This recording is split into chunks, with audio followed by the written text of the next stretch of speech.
I came home 3 days early. My daughter was gone. My wife said she was at her grandma's place. There at 2 a.m., I found my granddaughter in the backyard, standing in a hole, crying. 4 degrees below zero. I picked her up. She whispered, "Dad, don't look in the other hole." I am Thaddeus, Iron Collier, 72 years old, and I have spent my life building things that last. Foundations, walls, roofs, things that keep the storm out. But nothing I ever built could have prepared me for the demolition job being done on my own family. Before I tell you what was buried in that backyard, let me know where you are watching from in the comments below. Hit like and subscribe if you have ever had to protect your own blood from a wolf in sheep's clothing. The windshield wipers of my Ford F-150 were fighting a losing battle against the Minnesota blizzard. It was 2 in the morning, and the highway was a graveyard of white silence. I was supposed to be in Chicago for a shareholders meeting, a final formality before I officially sold my construction firm and retired. But the storm had grounded all flights and canceled the meeting, so I drove back. I wanted to surprise Beatrice. My wife of 40 years was the only person in the world who could make a retired bricklayer like me feel soft. She was the warmth in my life, and tonight I needed that warmth. The thermometer on the dashboard read 15 degrees below zero. My knees ached. The metal plate in my shoulder from a job site accident in '92 was throbbing. The cold has a way of reminding you of every mistake you ever made and every bone you ever broke. I pulled up to the gate of our property. We live out in the suburbs on 2 acres of land surrounded by pine trees. I bought this land when folks said a black man couldn't in this neighborhood, and I built the house with my own hands, brick by brick. But as I approached the driveway, my headlights caught something that made my stomach turn over. The heavy iron gate was standing wide open, swinging violently in the wind. Beatrice never left the gate open. Never. She was a woman of habit. Lock the doors, set the alarm, leave the porch light on for me. But tonight the porch was dark. The entire house was a massive black silhouette against the gray storm clouds. No lights in the windows, no smoke from the chimney, just a dark, dead structure waiting in the snow. I killed the engine, but I did not get out immediately. I sat there listening to the wind howl and the engine block tick as it cooled. My heart started to hammer against my ribs, not from fear, but from an instinct I had not felt since I was a young man, working on sites where people stole tools and cut corners. Something was wrong. I reached into the glove box and pulled out my Smith & Wesson. It was cold against my palm. I checked the chamber. 1 round ready, 6 in the magazine. I am not a violent man, I am a builder. But you do not survive 72 years in this world without knowing how to defend what is yours. I stepped out of the truck and the wind hit me like a physical blow. It bit through my coat and stung my eyes. I moved toward the front door, keeping low, avoiding the icy patches on the walkway. The house loomed over me, silent and imposing. I tried the front handle, locked. I fumbled for my keys, my fingers stiff and clumsy inside my leather gloves. When I finally got the door open, I expected the familiar rush of warm air, the smell of Beatrice's lavender potpourri, or the hum of the furnace. Instead, I was greeted by a wall of freezing air. It was colder inside the house than it was in my truck. The silence was absolute. No refrigerator humming, no floorboards creaking, just the hollow sound of the wind outside. I flipped the light switch in the foyer. Nothing. The power was out, but that didn't make sense. If the power was out, the backup generator should have kicked in. I installed that generator myself 3 years ago. It runs on natural gas and starts automatically within 10 seconds of an outage, unless someone turned it off manually. "Beatrice," I called out. It. Voice sounded small in the high-ceilinged hallway. No answer. I moved deeper into the house, the beam of my tactical flashlight cutting through the gloom. The furniture was casting long, distorted shadows. The living room was empty. My leather recliner sat there like a ghost. The photos on the mantel were watching me. I checked the thermostat on the wall. The display was blank. The system had been shut down completely. My breath was visible in the air, puffing out like white smoke. Then I saw it. Through the large sliding glass doors at the back of the living room, a light was shining. It was the floodlights in the backyard. They were on blindingly bright, illuminating the snow like a stage. Why was there no power in the house, but the exterior security lights were blazing? The sliding door was open slightly, just a crack, letting the snow drift onto my hardwood floors. The curtain was flapping wildly like a distress flag. I moved to the door, gun raised, stepping over the dusting of snow on the carpet. Looked out. The backyard was a vast sheet of white, but in the center near the old oak tree the snow had been disturbed. There was a pile of fresh black earth. It looked like a wound on the white surface of the world. Someone had been digging. I squinted against the glare of the floodlights. At the bottom of that fresh pile of dirt, there was a hole, and inside that hole something was moving, a small patch of pink against the mud. My heart stopped. It was a pink winter jacket. The one I bought for Chloe, my 8-year-old granddaughter, last Christmas. Chloe. I did not think I just moved. I slid the door open and ran out into the storm, forgetting the ice, forgetting my bad knees. The wind tried to push me back, but I lowered my shoulder and charged through the snow. The snow was deep up to my shins, but I didn't feel it. All I could see was that small figure in the ground. When I reached the edge of the hole, I looked down, and what I saw broke me into pieces. Chloe was standing there in a pit about 3 feet deep. She was shivering so hard her teeth were chattering, a sound like dice rattling in a cup. She was holding a small plastic garden shovel, the kind kids use to build sandcastles at the beach. Her face was streaked with tears, but the tears had frozen on her cheeks. She was frantically trying to scoop dirt back into the hole onto her own boots. She was murmuring something over and over again, a rhythm of panic. Grandpa. I dropped my gun into my pocket and jumped down into the hole with her.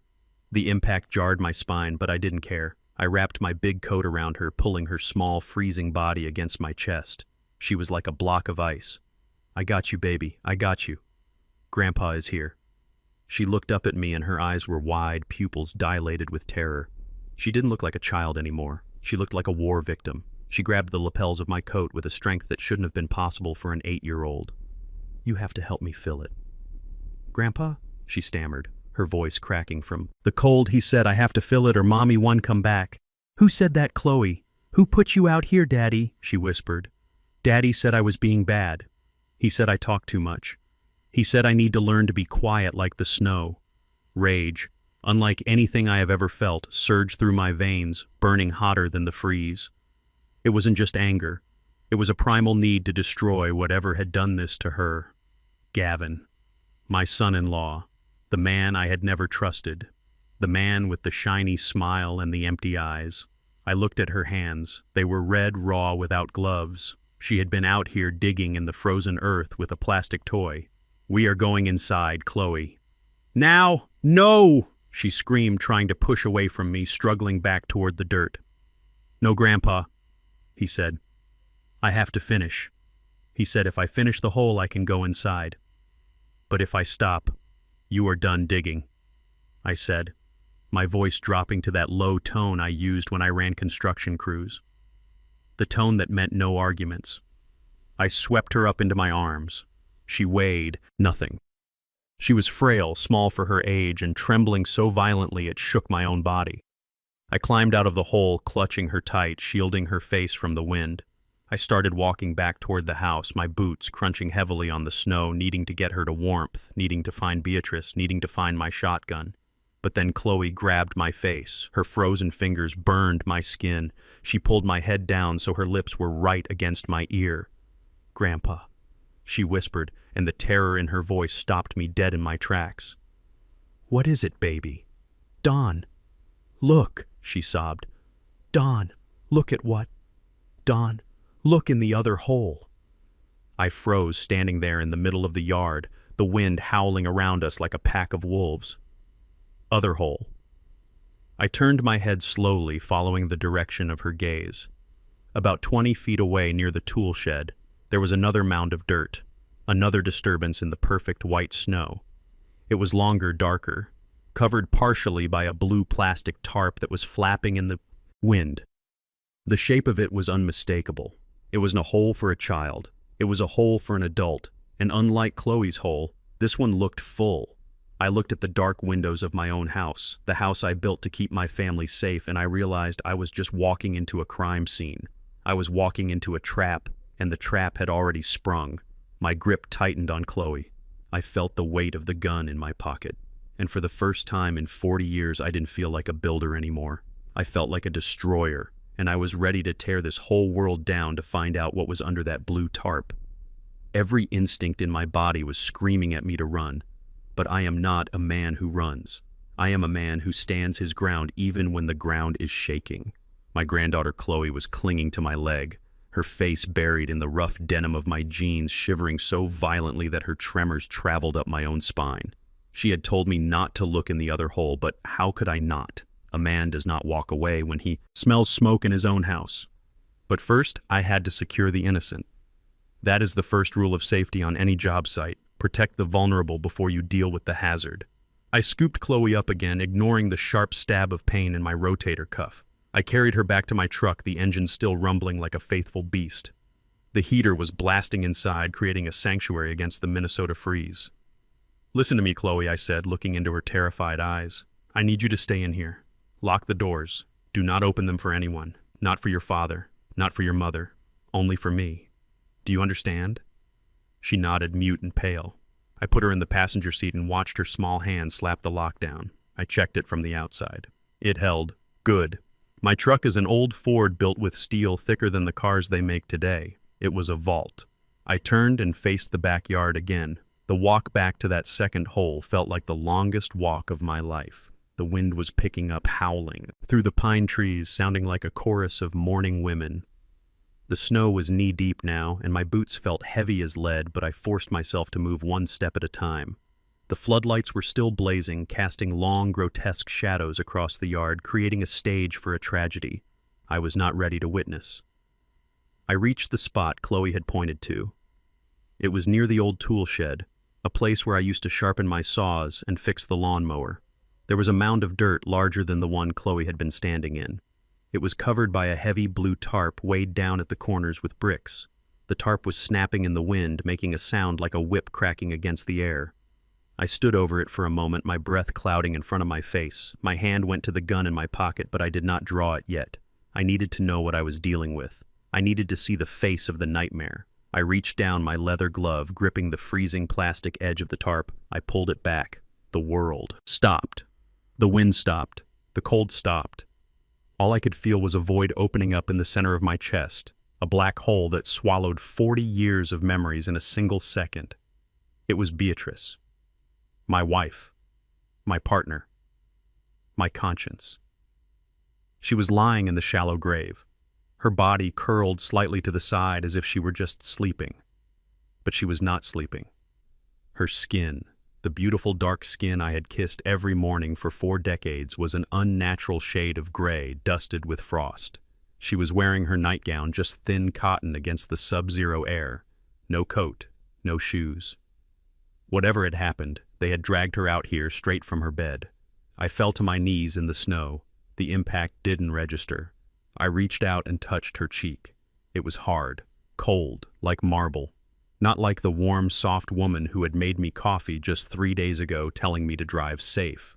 A sound tried to claw its way out of my throat, a scream of pure animal agony, but I bit it back. I swallowed it down, turning it into fuel. Iron Thaddeus, they call me. Iron does not break. Iron gets harder when you beat it. I looked closer, forcing my builder eyes to see the details to analyze the structure of the crime. There was a bruise on her temple, dark and purple, ugly against her gray skin. But then I saw her hand. Her right hand was clenched tight against her chest, a fist frozen in rigor mortis. But she was holding something. Glinting in the harsh light of the floodlights between her stiff fingers was a silver object. It was a USB drive. I recognized it immediately. It was the encrypted drive I kept in the wall safe behind the painting in the study. The drive where I kept the backup ledgers for the company, the digital copies of my will, and the evidence I had been gathering on the corruption in the city zoning board. Why did she have it? Why was she holding it like it was a weapon? Because it was the only weapon she had left. She must have grabbed it before they got to her. She was trying to tell me something, even in death. She was leaving me a blueprint. I reached out to take it gently, prying her frozen fingers apart. I whispered her name one last time, promising her that the fires of hell would seem cool compared to what I was about to rain down on the people who did this. I put the drive in my pocket next to my gun, and then the world went black. The floodlights cut out. Instantly, no flicker, just total darkness. The switch inside the house had been thrown. The sudden absence of light was disorienting, leaving me blind with the afterimage of my dead wife burning on my retinas. I didn't panic. Panic is for amateurs. I stayed low, crouching in the snow beside the grave, letting my eyes adjust, waiting for my hearing to take over. The wind was still howling, but underneath it I heard something else, the crunch of snow. Distinct, heavy, rhythmic footsteps. They were coming from the direction of the house. I shifted my weight, ready to draw my weapon, but my hand was numb and the heavy winter coat made me slow. And then a voice cut through the darkness. A voice I knew. A voice that had sat at my dinner table for 10 years, eating my food, drinking my wine and calling me Pop. You are home early. Thaddeus. A beam of a flashlight clicked on, blinding me. I squinted, shielding my eyes, seeing only a silhouette standing about 15 feet away. The figure was holding something long and metallic. It wasn't a gun. It was an aluminum baseball bat tapping rhythmically against a thigh. It was Gavin, my son-in-law. The failed real estate agent, the man with the handshake that was always a little too sweaty. He laughed, a dry, humorless sound that drifted away in the wind. I told Vanessa, you were a tough old bastard. He took a step closer, swinging the light so it danced over the open grave, illuminating Beatrice's faces for a fleeting second, just to taunt me. But you know what they say about old dogs? Thaddeus, eventually, they just need to be put down. I looked up at him from my knees, putting on the mask of a broken old man while my hand slowly inched toward my pocket. You killed her, I said, my voice raspy, sounding older than I felt. Accidents happen, Gavin said, shrugging his shoulders casually as if we were discussing a fender bender. She slipped, Thaddeus, just like you are about to slip. The cold is dangerous for people your age. Heart attacks are so common in this weather. He raised the bat, resting it on his shoulder like a heavy hitter stepping up to the plate. He was confident. He thought he had the advantage. He thought he was looking at a grieving widower kneeling in the snow. He didn't know he was looking at a man who had just decided to turn this backyard into a cemetery for two. He stood there swinging that aluminum bat with a lazy arrogance that made my blood boil hotter than the engine of my truck. Gavin did not look like a murderer. He looked like what he was. A man who had never done a day of hard labor in his life, wearing a cashmere coat that cost more than my first car. He was smiling at me. Not a happy smile, but the pitying, smile you give a confused child or a dying animal. I stayed on my knees in the snow. My hand was still inside my coat pocket, gripping the textured handle of my Smith & Wesson revolver. My thumb hovered over the hammer. I had 6 bullets. Gavin was 15 feet away. I could drop him before he finished his swing. But I didn't pull the trigger yet. A wise man measures twice and cuts once. I needed to know the full shape of this demolition before I started swinging the wrecking ball. She slipped. Thaddeus, Gavin said again, his voice smooth and practiced, as if he were rehearsing a pitch for one of his failed real estate ventures. She went out to check the generator when the power died. The ice is treacherous back here. You know how fragile her hips were. She fell, hit her head on the stone planter. It was instant. We were just trying to figure out how to tell you without causing you a heart attack. Lies. I have been in construction for 50 years. I know the difference between a structural failure and a controlled demolition. Beatrice had a bruise on her temple that was perfectly round, the exact size of the knob on the end of that bat Gavin was holding, and nobody wraps an accident victim in a blue tarp and buries them in the backyard at 2 in the morning, unless the accident was murder. I slowly stood up, my knees popping loudly in the cold air. Gavin tensed slightly, lifting the bat an inch higher, but he didn't attack. He was waiting for me to break. He was waiting for the senile old man to cry or collapse. But I stood tall. I let the wind hit my face, forcing my expression to remain as hard as granite. If it was an accident, I said, my voice steady, low, scraping against the silence like a shovel on concrete. Why is my granddaughter digging a hole? Why is my wife under a tarp? Why didn't you call 911? Gavin sighed, shaking his head as if he were disappointed in me. You are confused. Thaddeus, this is exactly what the doctor warned us about. Your mind is going. You are seeing things that aren't there, paranoid. Delusions, just like Vanessa said. And then the sliding glass door behind him opened again. The sound of the track rolling was loud in the night. I looked past Gavin, expecting to see a monster or an accomplice. Instead, I saw the person I had carried on my shoulders when she was small enough to fit in my tool bag. Vanessa. My daughter stepped out onto the snowy patio. She was not wearing a coat. She was wearing a silk blouse that looked ridiculous in the freezing wind. Her face was perfectly made up, not a hair out of place. No tears, no red eyes, no grief. She looked at me the way a banker looks at a foreclosed property. Cold, calculating. But what froze the blood in my veins wasn't her expression. It was what she was holding. In her hands, leveled at my chest, was my own Remington 870 pump-action shotgun, the one I kept locked in the gun cabinet in the basement, the one I taught her to shoot when she was 12 years old, telling her it was for protection against wolves. She held it with good form stock, tight against her shoulder finger outside the trigger guard. She wasn't trembling. She was ready. "Hello, Dad," she said. Her voice was devoid of warmth. It was flat, dead sound like a hammer hitting dry wood. "Put your hands where we can see them. Take your hand out of your pocket." Slowly, I looked at her, at the woman who had my eyes and her mother's nose, and I felt something inside me shatter. It wasn't fear. It was the final crumbling of the illusion I had built my life around. I thought I was building a legacy for them. I thought every brick I laid, every dollar I saved was a foundation for their happiness. But you can build the strongest house in the world, and it won't matter. If the termites are already inside the walls, eating the wood from the inside out. I slowly pulled my hand out of my pocket, leaving the revolver behind. I raised my empty, gloved hands, showing them my palms. The wind whipped around us, tearing at my clothes, chilling the sweat on my back. "Vanessa," I said, looking directly into her eyes, disregarding Gavin entirely. "Your mother is lying in the dirt 5 yards away. She is cold, Vanessa. She is dead. Do you not have anything to say to her?" Vanessa didn't blink. She didn't look at the blue tarp. She kept her eyes locked on me. Mom was tired. "Dad," she said simply. "She was tired of you controlling everything. She was tired of the penny pinching. She was tired of waiting for you to die, so we could finally live." The words hit me harder than the cold, waiting for me to die. The memory flashed in my mind, sharp and painful, like a strobe light.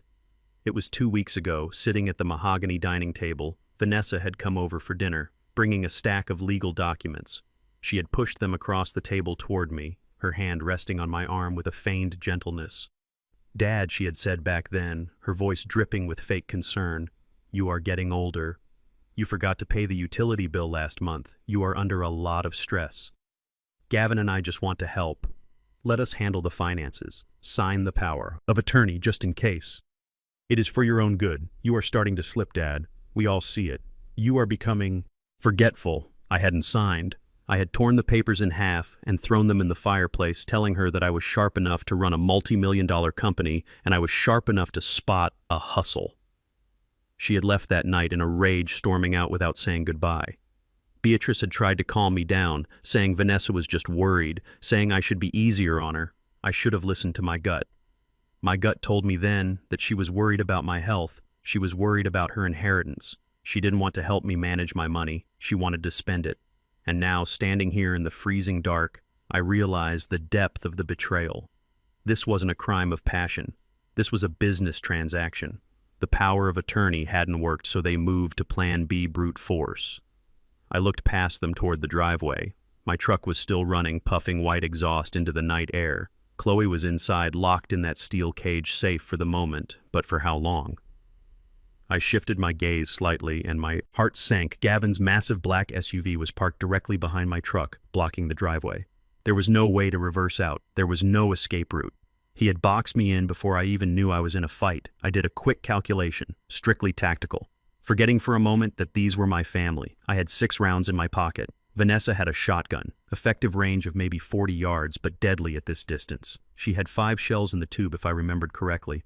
Gavin had a bat, and he was young, strong, and desperate. I was 72 years old with a bad heart and a metal plate in my shoulder. But I had one advantage they didn't know about. I had built this house. I knew every inch of it. I knew where the shadows were deep and where the floorboards creaked. And I knew that bullies like Gavin and spoiled children like Vanessa had never been in a real fight in their lives. They were used to getting what they wanted by asking or taking. They weren't used to someone saying, "No, give me the keys to the truck." "Dad," Vanessa said, stepping off the patio onto the snow. Her high heels sank, but she kept coming, the shotgun never wavering. "We are going to take Chloe inside. She is freezing out there. We will call the police together. We will tell them it was a terrible accident. We will tell them you were confused and you found Mom like this. You want me to lie for you? I asked, lowering my hands an inch, inching closer to the warmth of my pocket. You want me to bury my wife and cover up her murder so you can collect the insurance money? Is that it? Is that what my life is worth to you? A payout. It is not just about the money, Gavin spat, stepping closer, swinging the bat aggressively.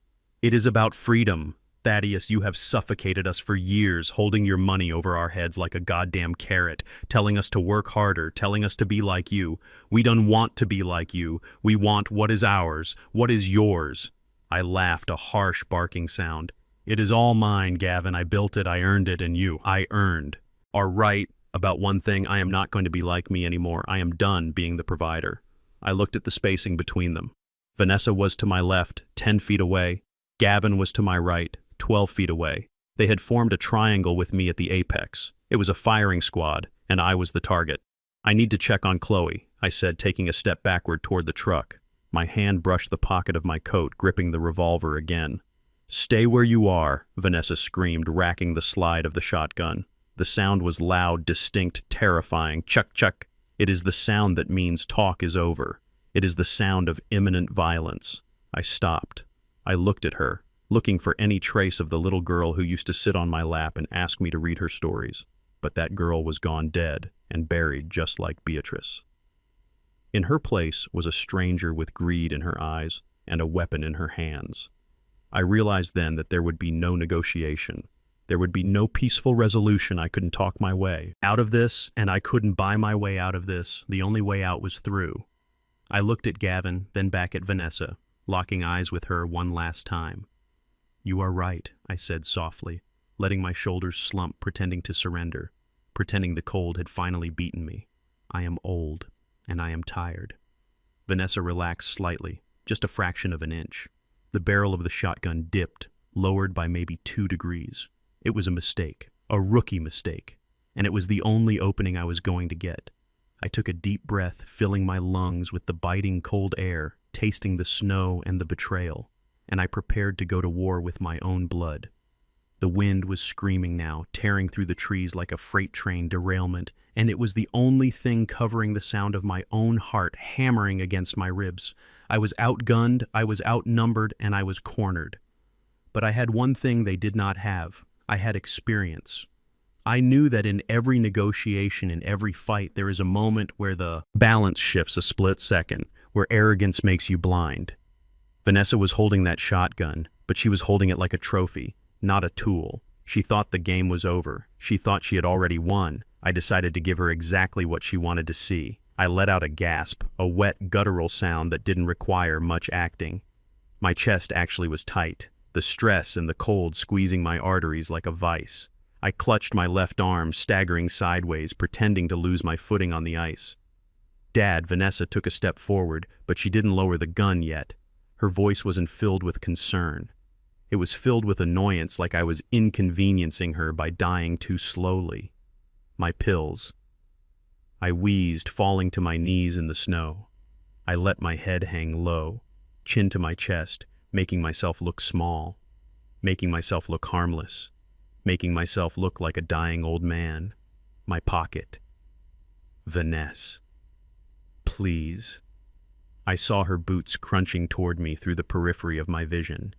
She was cautious, but she was curious. Greed makes people stupid, and she was wondering if she could just let nature take its course and save herself a bullet. She wanted to see me expire. She wanted to be sure. Stay back, Gavin warned from behind her, but he was too far away to stop her. He was just a spectator, watching the lion tamer step into the cage. Vanessa stopped 3 feet in front of me. The barrel of the Remington 870 dipped just a few inches, pointing at my stomach instead of my chest. She leaned in, peering through the driving snow, trying to see my face, trying to see the life leaving my eyes. You brought this on yourself, Dad, she said, cold as the ice under my knees. You should have just signed the papers. That was the moment I didn't rise like an old man.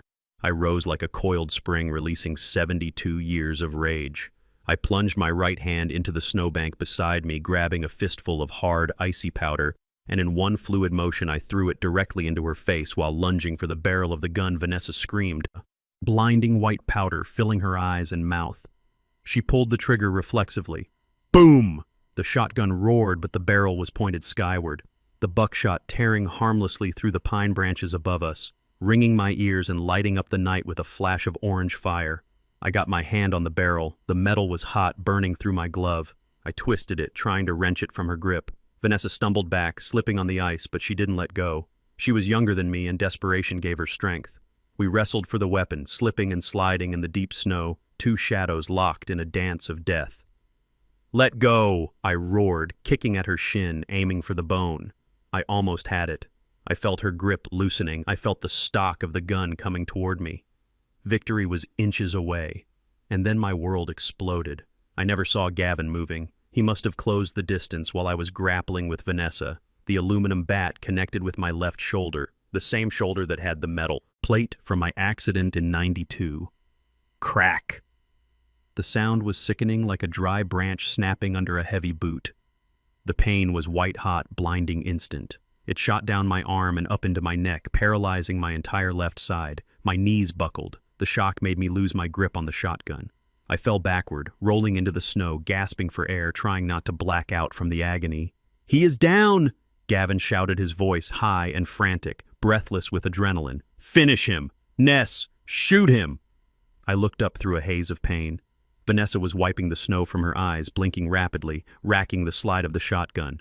Clack, clack. She was bringing the barrel down to bear on me again. She wasn't hesitant anymore. She was terrified and terrified. People pulled triggers. I couldn't fight not like this. My left arm was useless, hanging dead at my side. I needed cover. I needed a fortress. I rolled frantically to my right, away from the open yard and toward the structure looming beside us.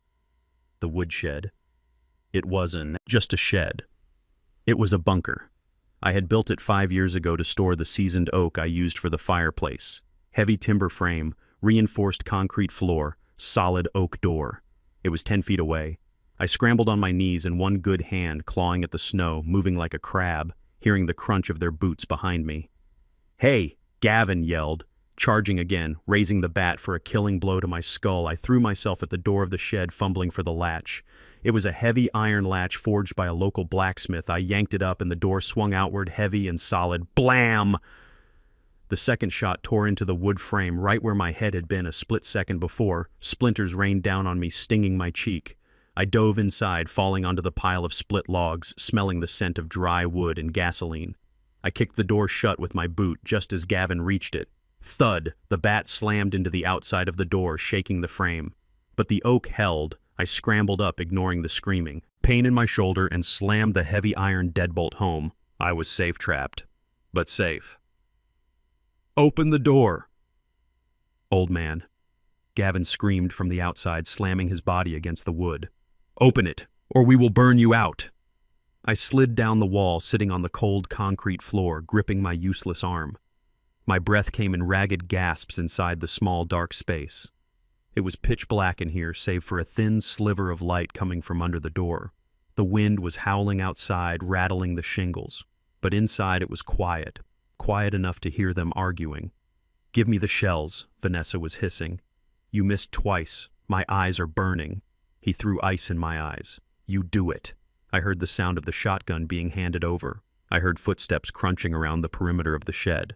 They were circling, looking for a window, looking for a weakness. But I didn't build weak structures.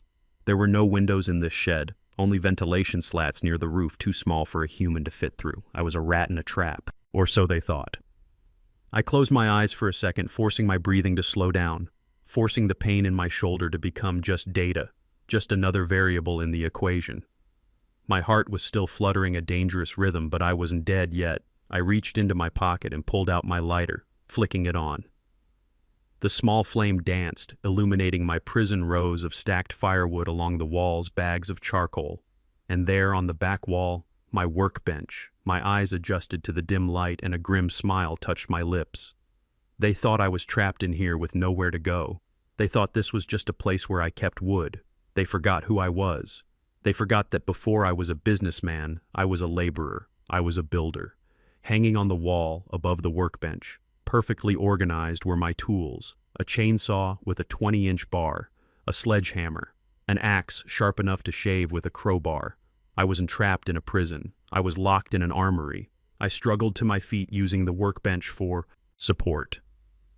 The pain in my shoulder was a constant throbbing reminder of Gavin's betrayal, but pain clarifies the mind. I looked at the chainsaw sitting there, yellow and black, smelling of oil. I checked the fuel bulb. It was full.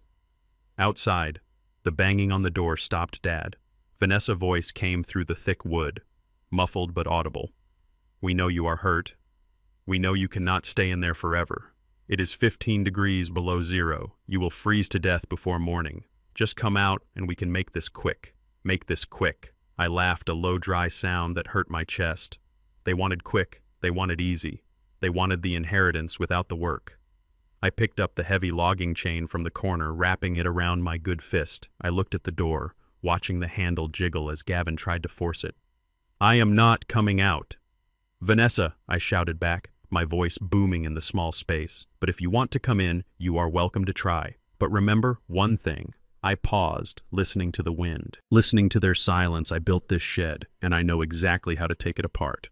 I sat back down on a log, waiting, conserving my heat. My hand brushed against something cold on the floor, a plastic jerry can, red gasoline. The plan formed in my mind instantly. It was dangerous. It was reckless. It was something a younger man would call suicide. But I wasn't a young man. I was a man with nothing left to lose except his granddaughter. I looked at the gasoline, then at the chainsaw, then at the door. Let them try to break in. Let them try. I would show them the difference between a man who inherits power and a man who builds it from the ground up. The night was far from over, and the old wolf still had teeth. The flame of my lighter flickered, casting dancing shadows against the rough-hewn logs of the woodshed walls.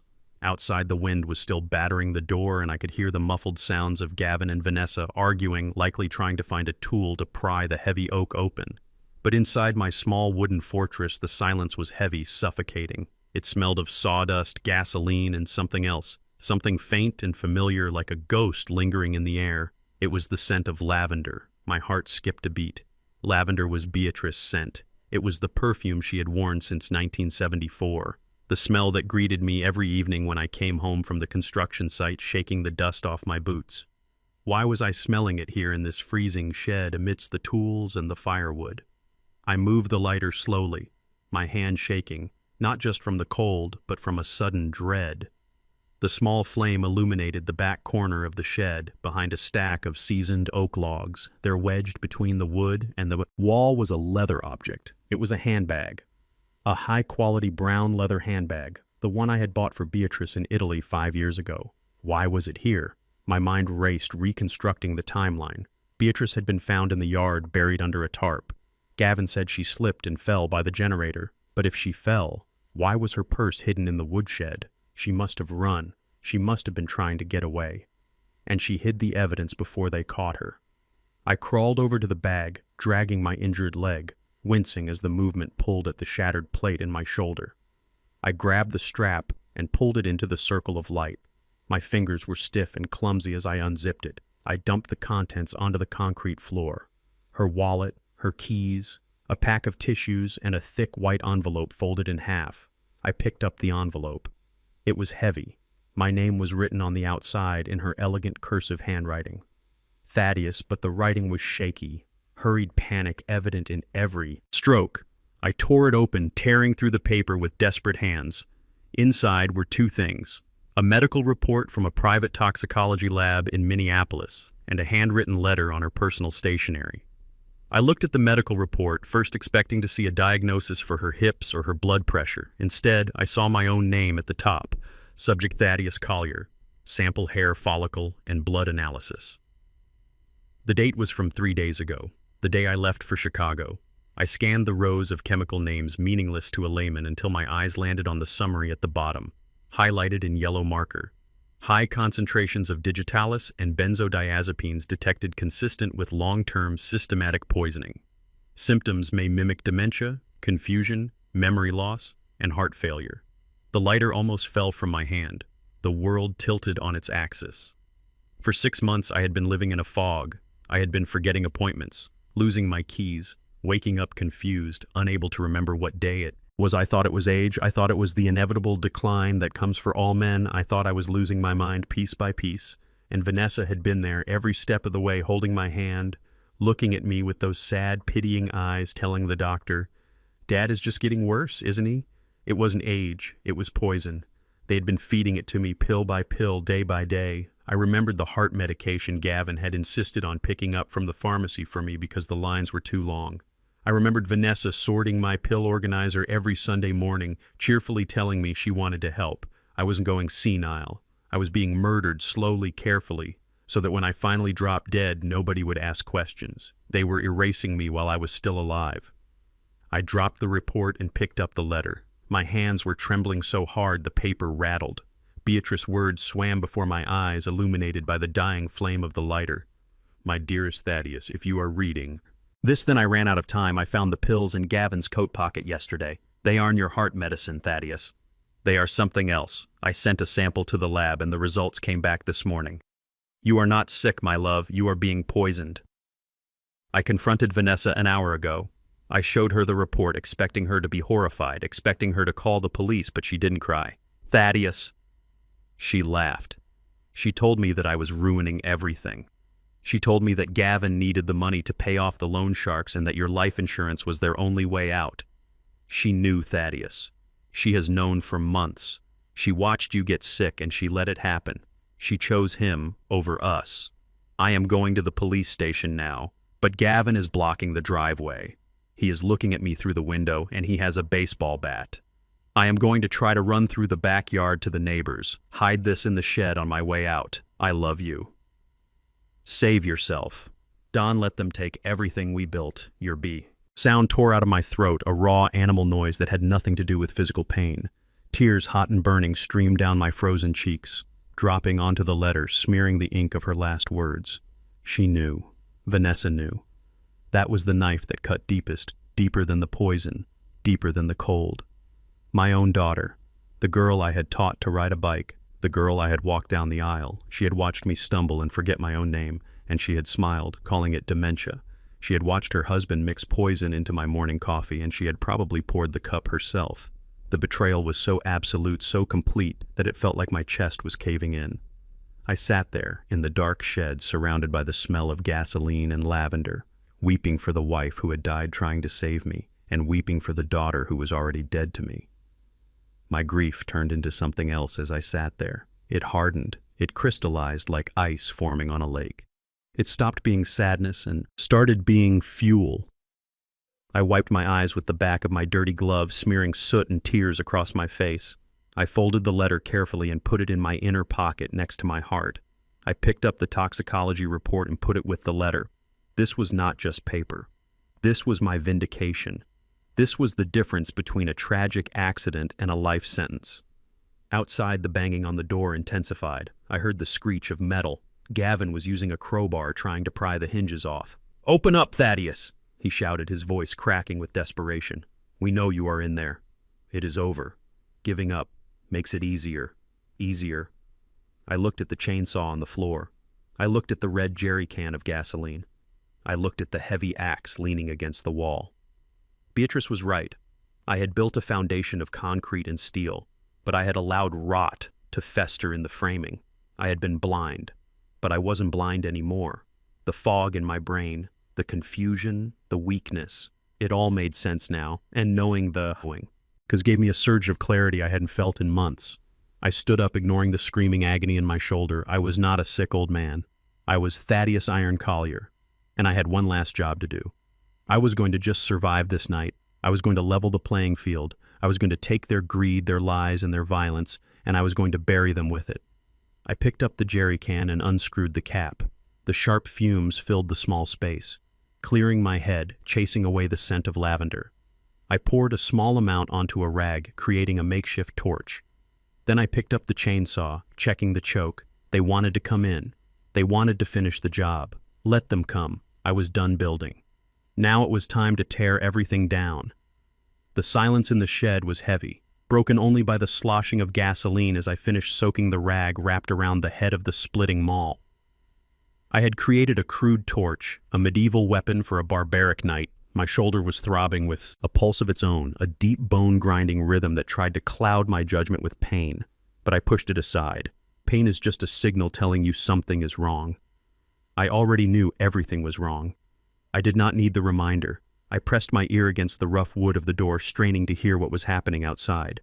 The wind had died down slightly, leaving an eerie quiet in the wake of the storm. I heard footsteps crunching away from the shed, heavy and confident. It was Gavin. He was walking back toward the driveway, leaving me to rot in the freezing dark. He thought the cold would do his dirty work for him. He thought he had all the time in the world. He forgot that time is a construct, and tonight I was the one watching the clock. He was going for Chloe. The thought sent a spike of adrenaline through my veins that temporarily numbed the agony in my arm. Chloe was locked in my truck, sitting in the passenger seat surrounded by 2 tons of American steel, but she was 8 years old. He was terrified, and she was facing her father, the man who was supposed to be her protector. I closed my eyes, picturing the inside of my cab. I had taught Chloe about that truck. She loved the buttons, the lights, the way the engine purred. She had a mind that latched onto details, patterns, and systems. Doctors called it autism. Vanessa called it a burden. I called it brilliance. Chloe knew that when you get in a vehicle, you lock the door. It was part of the sequence I had taught her. Seatbelt lock, check mirrors. She never missed a step. I heard Gavin shouting something muffled by the distance and the wind. "Come out of there, Chloe." "Open the door. Daddy needs to move the truck." Silence. I held my breath inside the shed. My hand gripped the handle of the chainsaw tighter. The yellow plastic of the steel casing was cold and greasy under my palm. I was waiting for the sound of the door opening, waiting for the surrender, but it did not come. Instead, I heard the handle of the truck door being yanked up and snapping back down, locked again, yank, snap, locked. My heart swelled with a fierce pride inside my chest. "Good girl, Chloe. Good girl. Keep him out. Open this door right now." Gavin. Voice was louder now, edging toward hysteria. He was losing control. He had expected compliance. He had expected a scared little girl who would do what she was told. But Chloe did not process fear the way other children did. When she was overwhelmed, she did not panic. She shut down and she followed the rules. The rule was, lock the door. Do not open it for anyone but Grandpa. And then the night was ripped apart. Honk! The sound was deafening, piercing the stillness of the snowy suburbs. It was a long, sustained blast of the horn, continuous and unwavering. Chloe had leaned over and put her entire weight on the center of the steering wheel. She wasn't just signaling, she was screaming in the only language that mattered right now. She was waking the world up. Honk! The sound echoed off the trees, bouncing back from the neighbors' houses. Half a mile away, it was a distress call. It was a challenge. It was the sound of my granddaughter fighting back. "Stop it!" Gavin screamed. I could hear him clearly now over the blare of the horn. "Stop that noise, you stupid little brat!" I heard a thud. The dull, heavy sound of a fist hitting metal. He was punching the window. Then another thud, harder this time. He was using the bat. The urgency in the shed shifted from tactical preparation to desperate action. I could not wait anymore. He was going to break that glass. The side windows of a '78 Ford are tough-tempered glass, but they are not invincible against an aluminum bat, swung by a desperate man facing a life sentence. I looked down at the chainsaw in my hand. It was an MS-271 Farm Boss, a tool I had used to clear oak trees from this property 20 years ago. It was heavy, loud, and dangerous. It was not designed for combat, but tonight it was the sword of justice. I checked the fuel bulb, pressing it 3 times, watching the gas fill the small, clear dome, priming the engine. The horn was still blaring, a constant drone of defiance. Honk, honk, honk. She was pulsing it now, creating a rhythm, an SOS. I heard the smash of glass. The sound was distinct, shattering the air, sharp and crystalline. The horn stopped abruptly. "Got you!" Gavin shouted. His voice was breathless, savage. "Drag her out. Get her out of there." That was it. The glass was broken. The sanctuary was breached. My granddaughter was exposed to the monster. I did not feel the cold anymore. I did not feel the age in my joints or the poison in my blood. I felt only a cold, white-hot clarity. I flipped the switch on the chainsaw to the start position. I placed my boot on the rear handle, anchoring it to the concrete floor. I gripped the starter cord with my good hand, my right hand, the hand that had signed paychecks for hundreds of men, the hand that had built skyscrapers and bridges. I pulled. The engine sputtered and died. The cold oil was thick. The machine was stiff from disuse. "Come on, come." I hissed, gritting my teeth. Sweat broke out on my forehead, instantly freezing in the frigid air. "Come on, you son of a bitch! Start outside!" I heard Chloe screaming. It was a high-pitched, terrified sound that tore through my heart like a serrated blade. "Let me go! Grandpa, help!" I pulled the cord again harder, throwing my entire body weight into the motion, ignoring the scream of protest from my injured shoulder.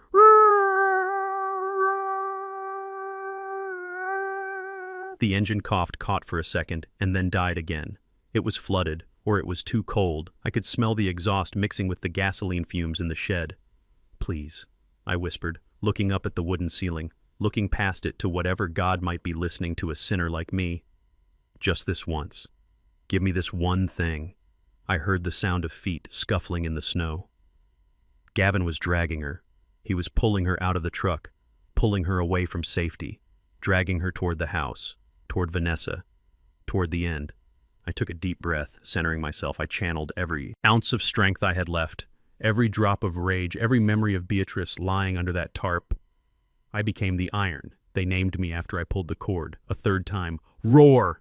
The chainsaw exploded to life. The sound was magnificent, a deafening mechanical scream that filled the small shed and vibrated through the floorboards. The engine revved high and angry, blowing blue smoke into the air. It was the sound of power. It was the sound of consequences. I kicked the wooden block away from the door. I grabbed the handle of the saw, revving the trigger, letting the chain spin, a blur of steel teeth moving at 60 feet per second. I wasn't trapped anymore. I stepped toward the door, raising the saw. The oak was thick, reinforced, solid, but it was wood, and I was holding the thing that eats wood. I jammed the bar of the chainsaw into the gap between the door and the frame, right where the deadbolt was fastened. Wood chips flew into the air like confetti, a storm of sawdust, blinding and sharp. The saw shrieked, biting into the timber, finding the metal of the bolt, sparking, throwing orange fire against the darkness. I pushed harder, leaning my weight into it, feeling the machine buck and fight in my hands. The door groaned. The metal shrieked, and then with a crack that sounded like a gunshot, the deadbolt gave way. I kicked the door open. The cold night air rushed in, feeding the engine, making it roar even louder. I stepped out into the snow, the chainsaw idling in my hand, smoke curling around me like a demon rising from the underworld. I saw them. Gavin was halfway to the house, dragging Chloe by the hood of her pink coat. She was flailing, kicking, digging her heels into the snow, trying to be heavy, trying to be difficult. Gavin stopped. He turned around, staring at me. His eyes went wide. The baseball bat dropped from his hand, landing softly in the snow. He saw me standing there, framed by the dark doorway of the shed, the chainsaw revving in my hand, the makeshift torch burning on the ground behind me, casting a long dancing shadow. I didn't say a word. I didn't have to. I just squeezed the trigger and let the saw scream for me. The door to the shed was unlatched, the deadbolt hanging by a thread of twisted metal where I had cut it. Gavin was out there in the snow, gripping that baseball bat, waiting for the old bear to come stumbling out of the cave. He expected me to charge him. He expected a desperate frontal assault from a dying man. He was ready to swing that bat at my head the moment I stepped across the threshold. But Gavin made the same mistake everyone makes when they deal with Thaddeus Collier. He forgot that I am not a fighter, I am a builder, and a builder knows that every structure has a weak point, if you know where to look. I did not kick the door open. Instead, I took a step back, letting the chainsaw idle, its engine rumbling like an angry cat in my hands. I turned my back to the door and faced the rear wall of the shed. To anyone else, it was just a wall of rough pine planks covered in cobwebs and hanging tools. But to me, it was a blueprint. I remembered the summer of 1985, when I extended the basement of the main house. I remembered framing this specific section. I knew that behind those pine planks were 2 layers of insulation, a sheet of drywall, and the north corner of my finished basement. I knew the studs were spaced 16 inches on center.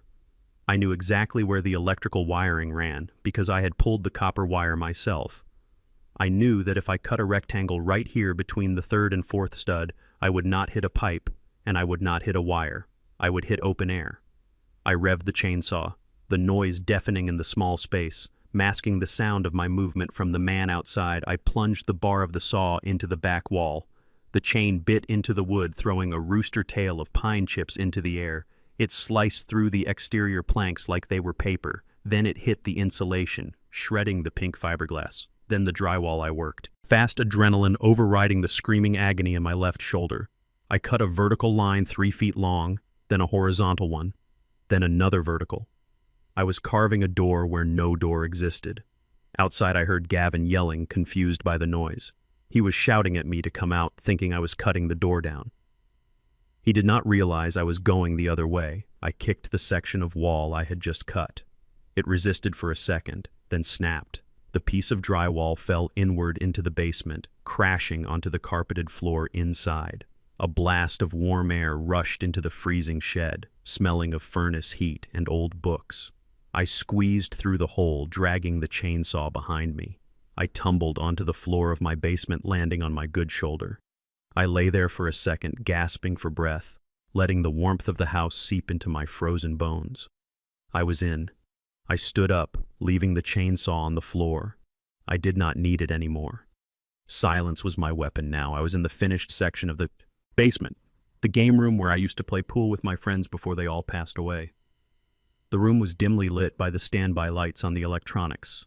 The house was humming, living, breathing around me. I knew exactly where I needed to go. I moved silently across the carpet, my heavy boots making no sound.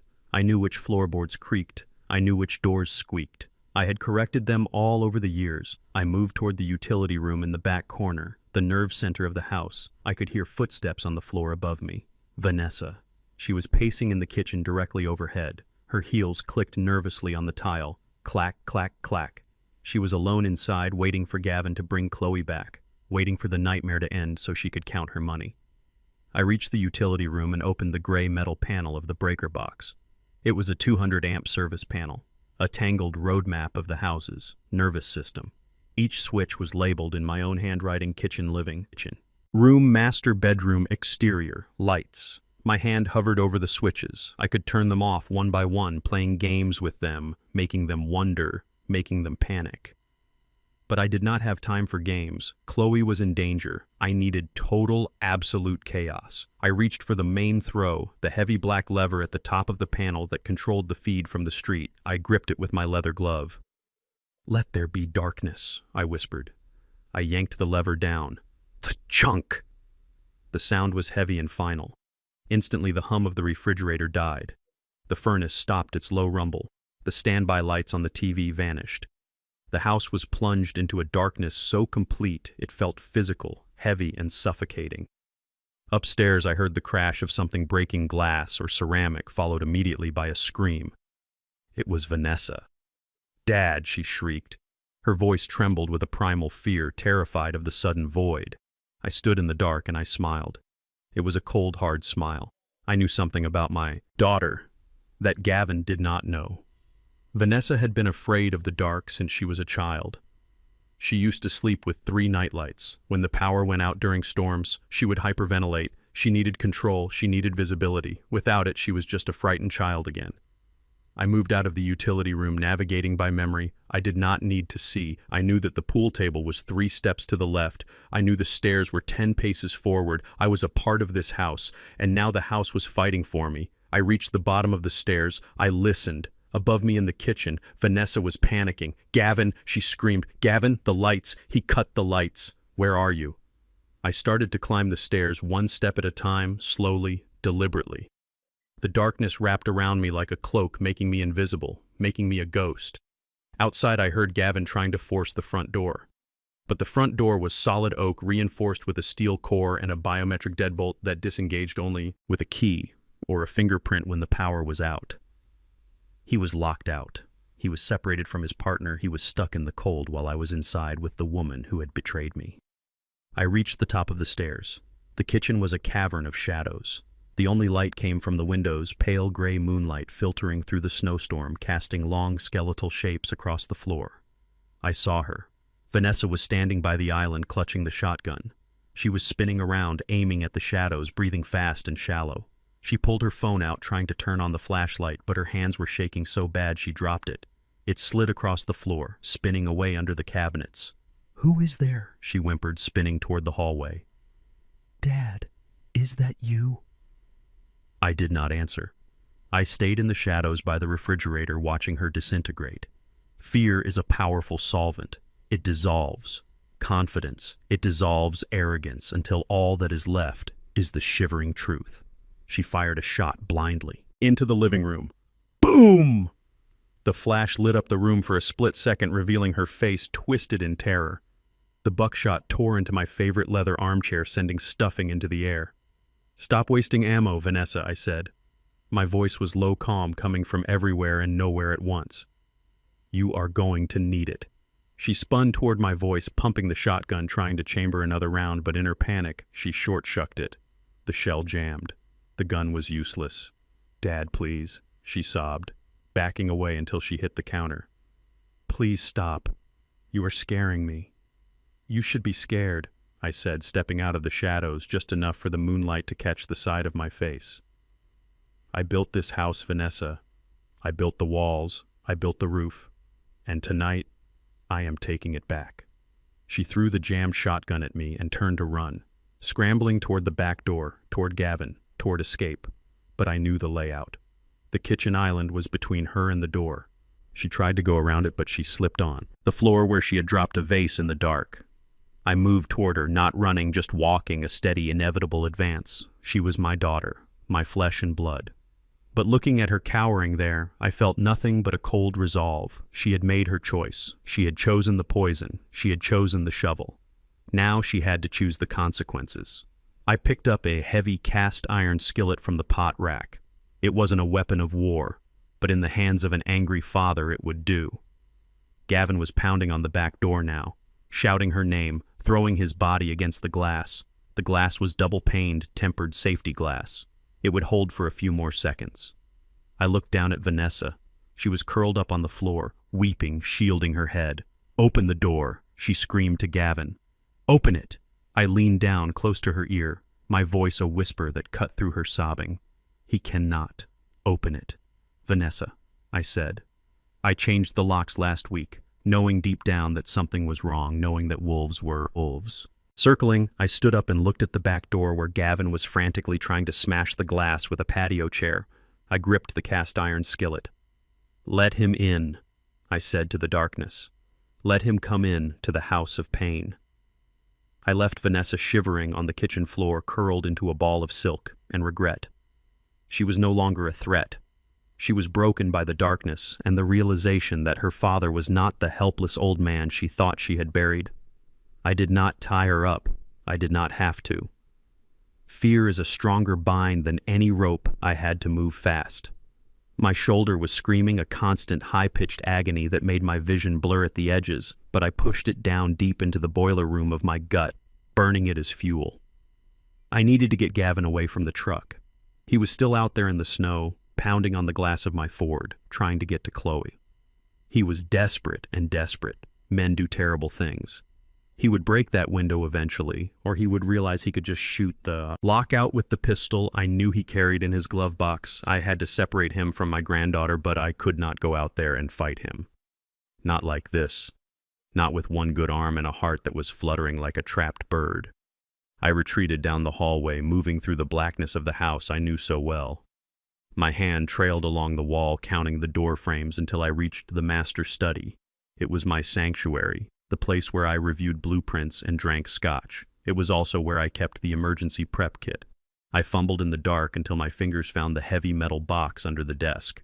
I dragged it out. Popping the latches inside was a battery-operated shortwave radio, a heavy-duty flashlight, and a first aid kit. I ignored the bandages. I grabbed the radio. It was an old Midland emergency transceiver capable of picking up weather bands and police frequencies. I turned it on, keeping the volume low.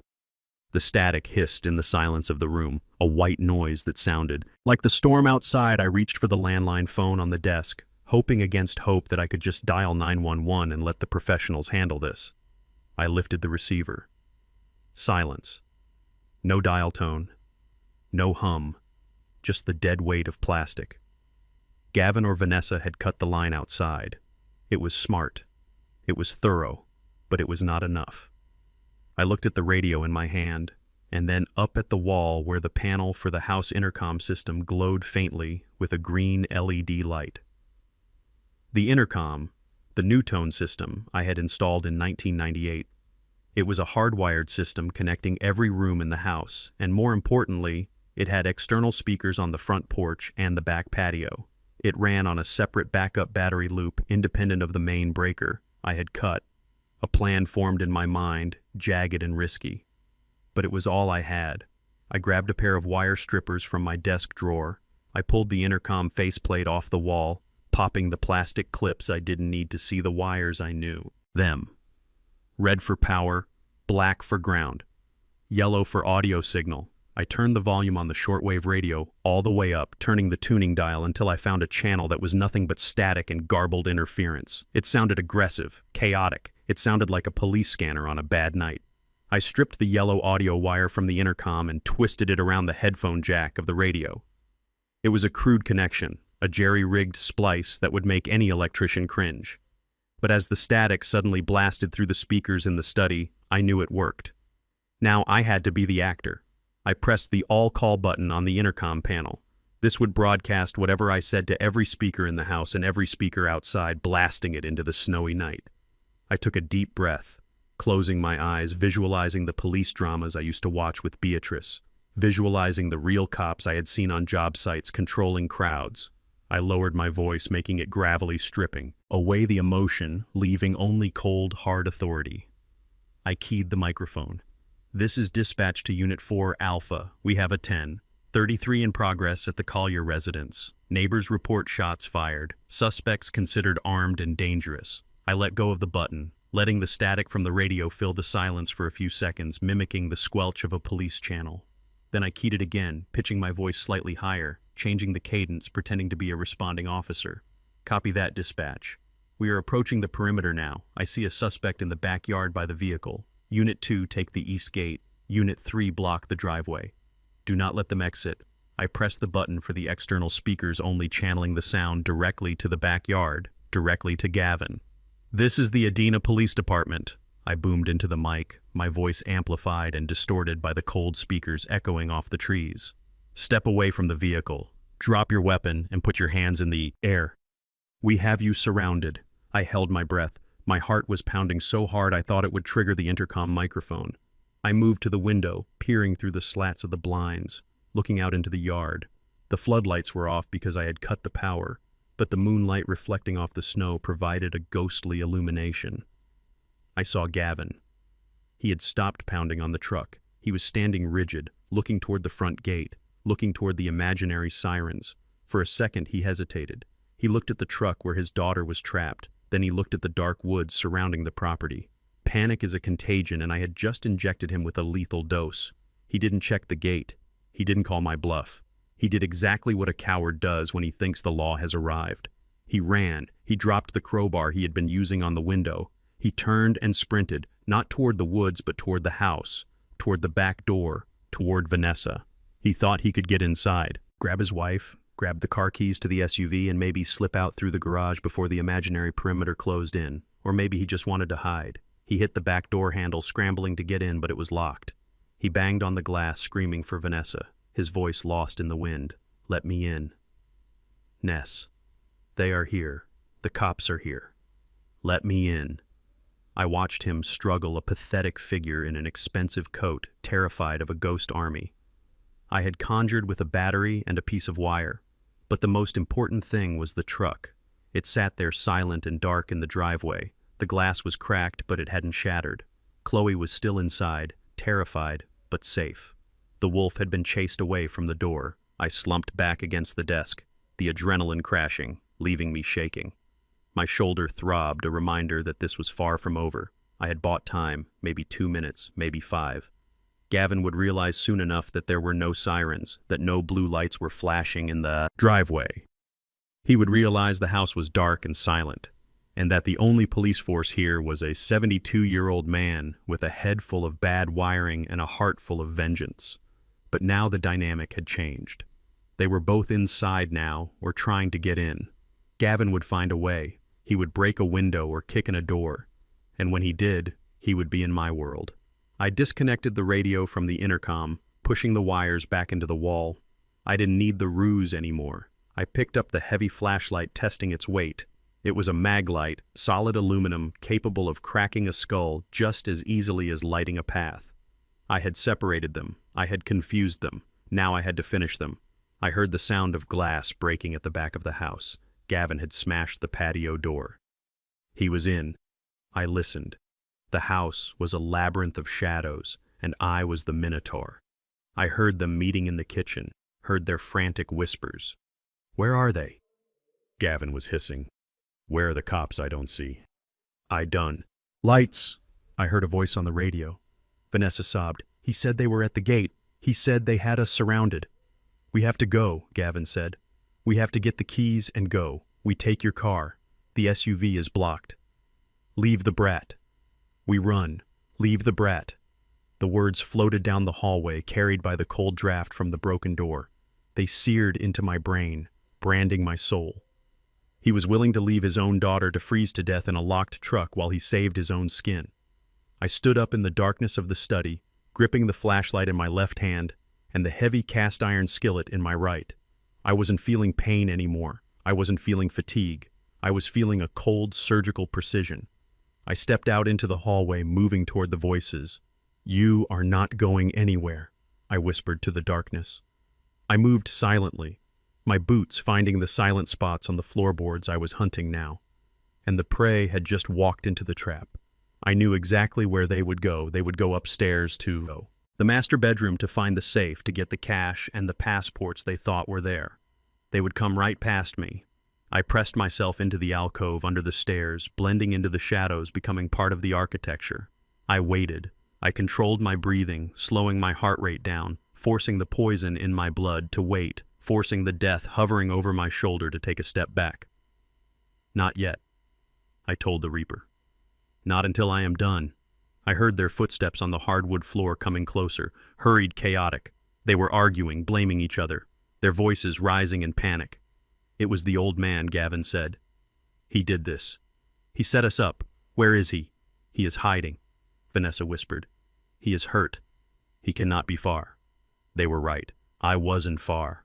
I was right here, waiting in the dark. They feared so much, ready to show them that the scariest thing in this house wasn't the police, and it wasn't the cold. It was the father they had betrayed. The house was silent again, save for the heavy breathing of the man hunting me.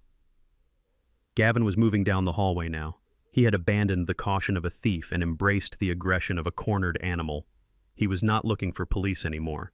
He was looking for me. He knew I was inside, and he knew I was hurt. He probably thought I was cowering in a closet somewhere waiting to die. He was wrong. I was not cowering. I was waiting in the alcove under the main staircase, the darkest shadow in the entire house. It was a tight space where I used to store the vacuum cleaner. But tonight, it was a sniper nest.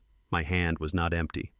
On my way from the kitchen through the mudroom, I had grabbed my old leather tool belt hanging on the peg. It was heavy, stiff with age, but the tools inside were familiar extensions of my own body. A hammer, a screwdriver, and a pair of heavy-duty lineman pliers. I heard Gavin's footsteps stop right in front of the alcove. He was so close I could smell his expensive cologne mixing with the scent of fear, sweat. He was breathing hard, scanning the living room, holding a heavy brass candlestick he must have grabbed from the foyer table. He turned his back to me, looking toward the dining room. Now I did not step out. I lunged. I threw my entire body weight, 72 years of heavy bone and muscle, into his lower back, tackling him just above the hips. It was not a graceful move. It was a tackle I learned playing high school football in 1968, low and hard driving through the target. We hit the floor with a bone-jarring thud. The candlestick skittered away across the hardwood. Gavin grunted. The wind knocked out of him, but he was young and he was strong. He rolled instantly, thrashing like a caught shark. His elbow slammed into my face, busting my lip, filling my mouth with the copper taste of blood. "Get off me, you old lunatic," he screamed, bucking his hips, throwing me sideways. I tried to pin him, but my bad shoulder gave way, exploding in a fresh wave of agony that made my vision swim. Gavin scrambled on top of me, his hands going for my throat. He was heavy, solid muscle fed by gym memberships and protein shakes. I was just old iron rusting at the seams. "Die!" He gritted out his thumbs, pressing into my windpipe, squeezing the air from my lungs. "Die already!" I stared up into his face, twisted with hate and panic. The edges of my vision started to turn black. My lungs burned, but my mind was clear. He was strangling me. He was focused entirely on my neck. He had forgotten about my hands. I reached down to my waist, my fingers fumbling blindly in the pouches of the tool belt. I found it. The cold rubber handles of the lineman pliers. I didn't aim for his head. I didn't aim for his chest. I aimed for the hand that was killing me. I swung the pliers upward, hooking the open jaws around his right thumb, the thumb that was crushing my windpipe, and I squeezed with every ounce of grip strength I had left from 50 years of laying brick. Crunch! Gavin screamed, a high-pitched shriek that tore through the house. He let go of my throat, rolling off. Me clutching his hand, I didn't stop. I didn't give him space to recover. I scrambled on top of him, ignoring the pain in my shoulder, ignoring the dizziness. I grabbed his right hand again, pinning it to the floorboards with my knee. He punched me in the ribs with his left hand, but I barely felt it. Adrenaline is a powerful anesthetic. I had his right hand trapped, looking at it in the dim moonlight filtering through the window. "You like guns, Gavin," I rasped, spitting blood onto his white shirt. "You like pulling triggers." I clamped the heavy jaws of the pliers onto his index finger, the trigger finger. "Please," he begged, his eyes wide with terror. "Please, Thaddeus Don, you cannot shoot my granddaughter without a finger," I said, my voice devoid of mercy. I twisted the pliers using the leverage of the long handles, applying torque until I felt the joint give way, until I felt the bone snap. Gavin howled, arching his back in agony, kicking his legs wildly, but the fight had gone out of him. He wasn't a warrior, he was a bully. And bullies crumble when they feel real pain. I raised the pliers again, ready to finish it, ready to break every finger on his hand if I had to, ready to make sure he could never hurt anyone ever again. I was going to dismantle him piece by piece, just like I would dismantle a faulty engine. "Stop it, or I will burn us all to hell," the voice came from the top of the stairs. It was sharp, hysterical, and deadly serious. I froze, the pliers hovering inches above Gavin. Broken hand.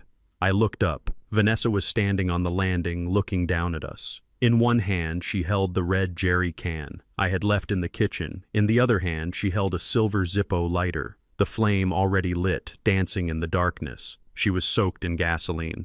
The front of her silk blouse was dark and wet, crying tears of fuel. She had poured it on herself, or maybe she had slipped, but the smell was overpowering, fumes rising up the stairs, turning the air into a bomb. "Dad, get away from him," she screamed, her voice cracking. "Step away or I drop this lighter. I swear to God I will do it." I looked at her, at my daughter standing there bathed in moonlight and madness. She wasn't bluffing. I could see it in her eyes, the frantic dilatation of a creature that has run out of options.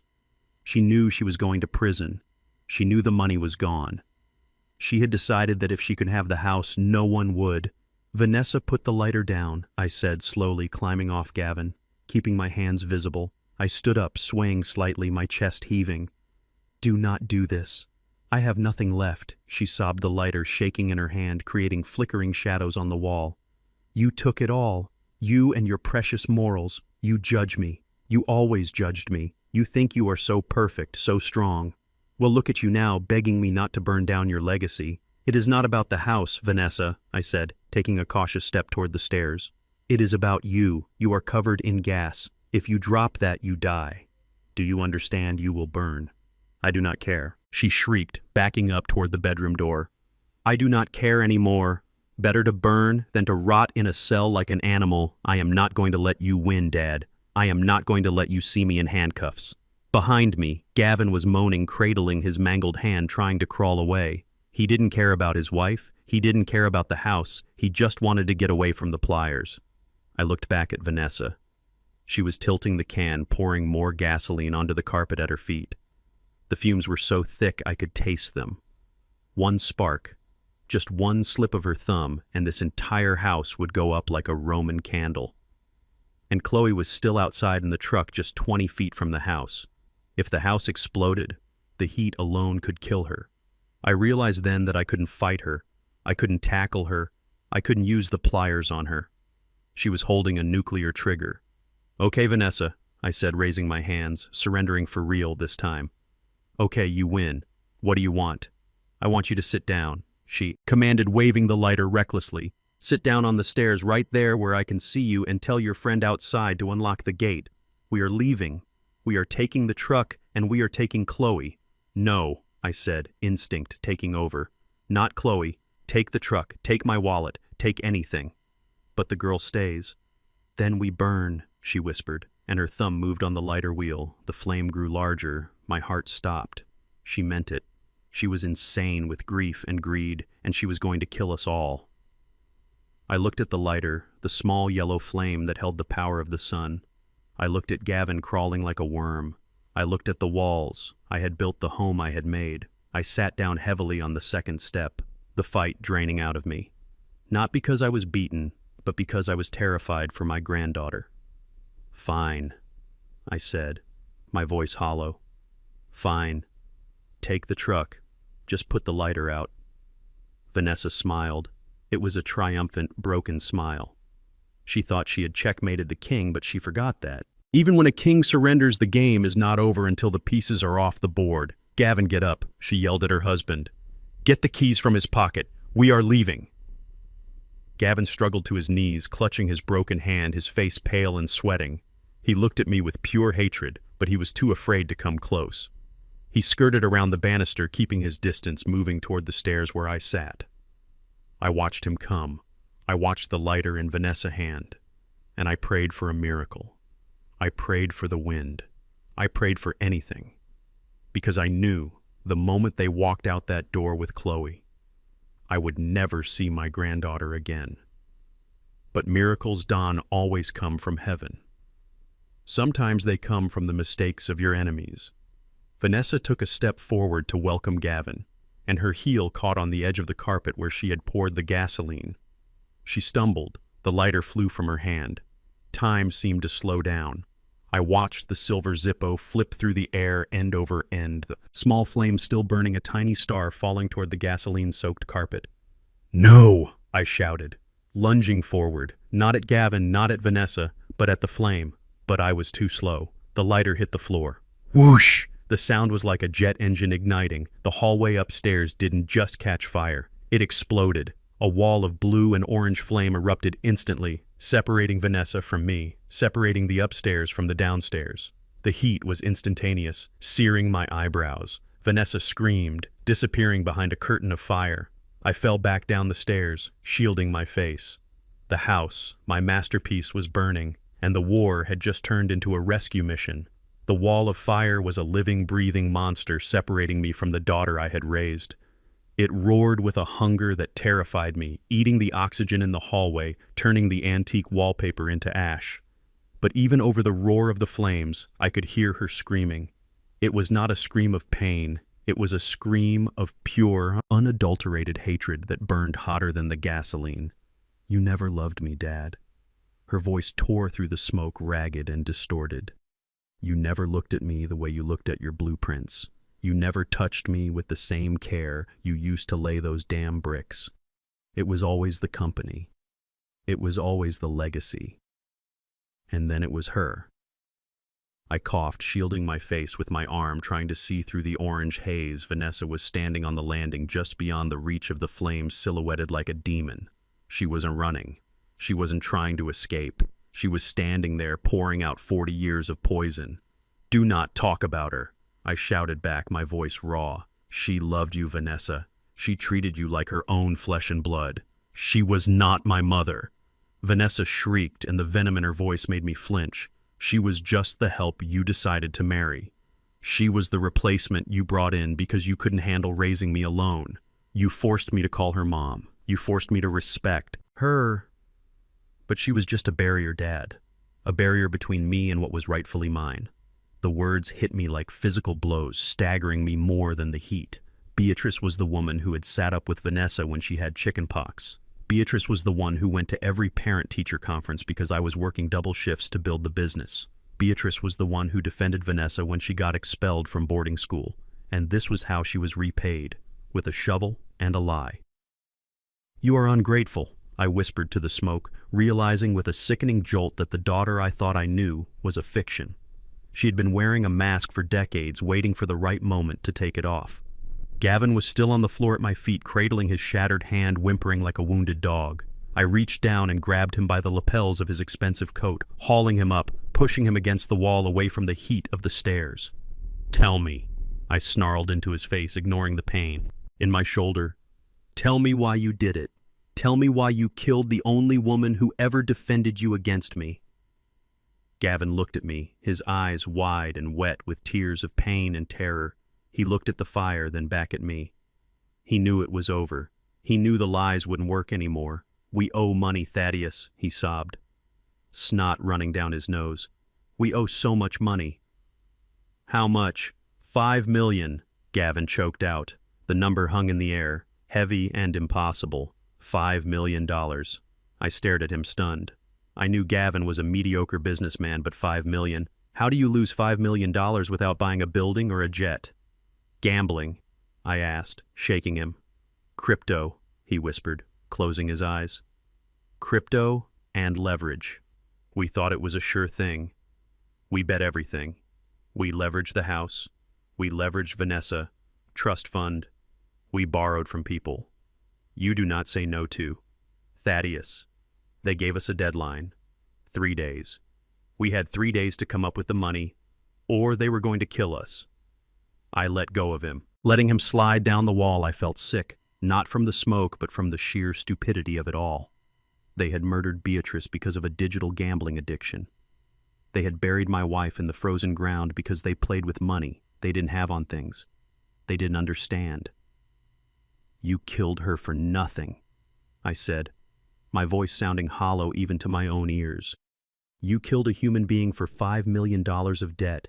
You destroyed this family because you were greedy and stupid. We needed the insurance," Gavin cried out, trying to justify the unjustifiable.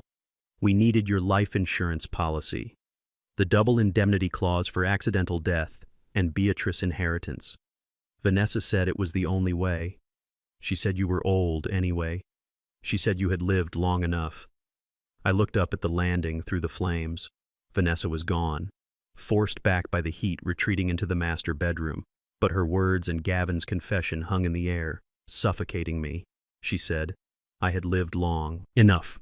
In that moment, something inside me broke. It wasn't my heart. My heart had broken hours ago when I saw Chloe in that hole. This was something else. This was the last thread of attachment, the final biological wire that connected me to Vanessa. It snapped. I realized with a cold, crystal clarity that I was no longer a father, dealing with a troubled child.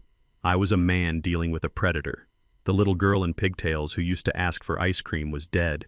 She had died a long time ago, replaced by this stranger who viewed my death as a financial transaction, who viewed my wife as collateral damage.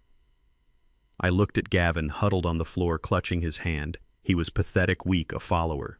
But Vanessa, she was the architect. She was the one who planned it.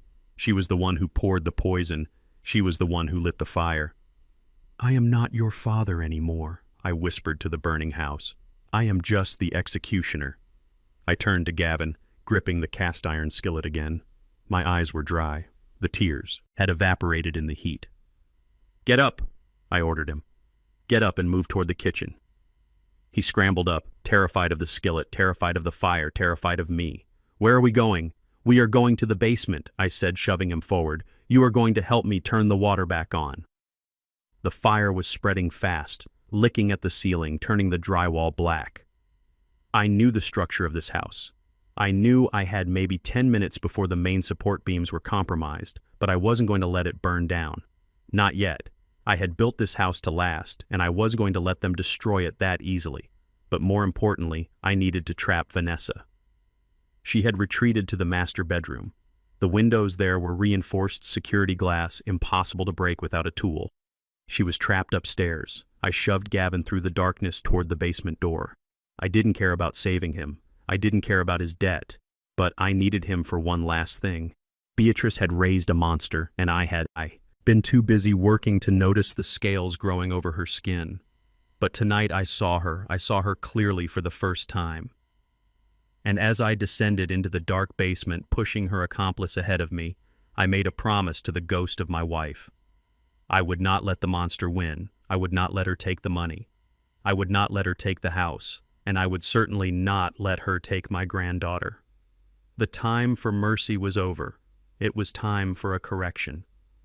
The fire was a living thing now, breathing heavy and hot against the ceiling of the first floor. The smoke was curling down the basement stairs like black fingers searching for us. But down here in the cool, damp concrete of the utility room, the air was still breathable. I shoved Gavin onto a pile of laundry bags.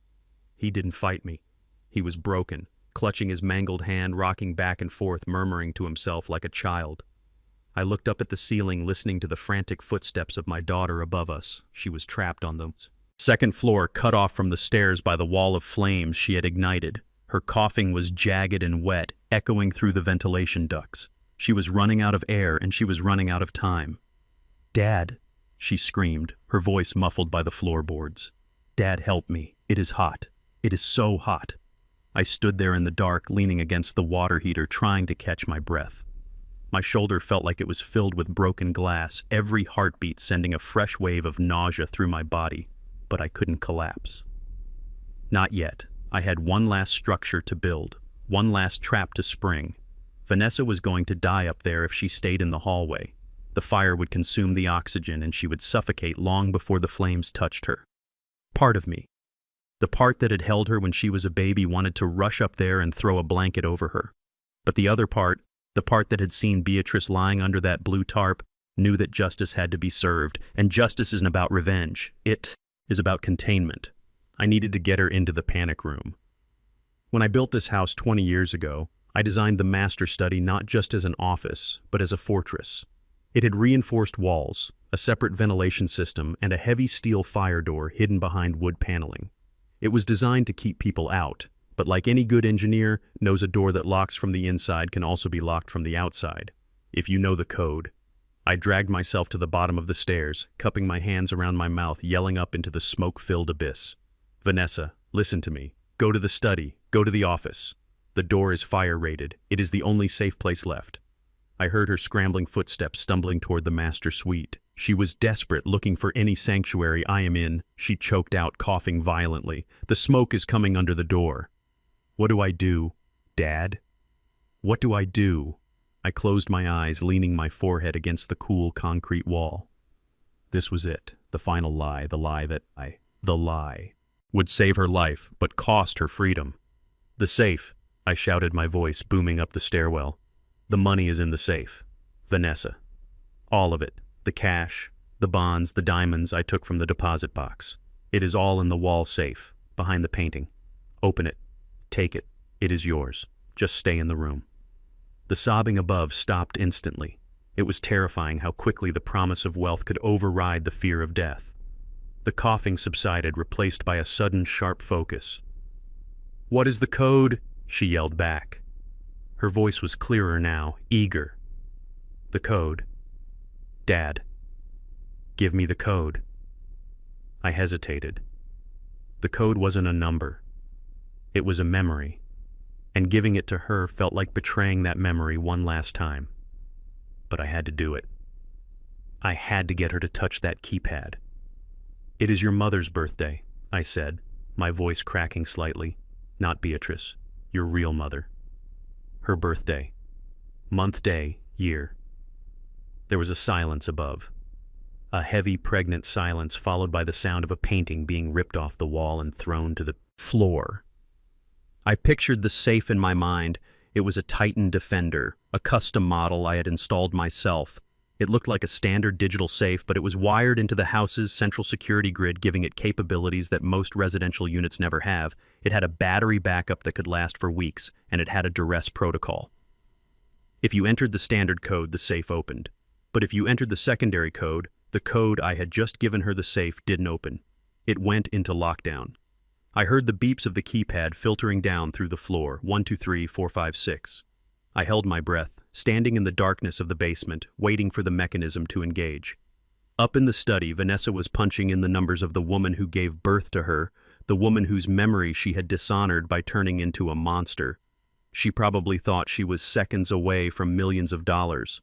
She probably thought she had won. She probably thought the old man had finally broken. Beep, beep, beep, long beep. That was the sound not of a safe opening, but of a system engaging. Suddenly, a loud mechanical clank echoed through the house, vibrating down the steel beams. It sounded like a prison door slamming shut.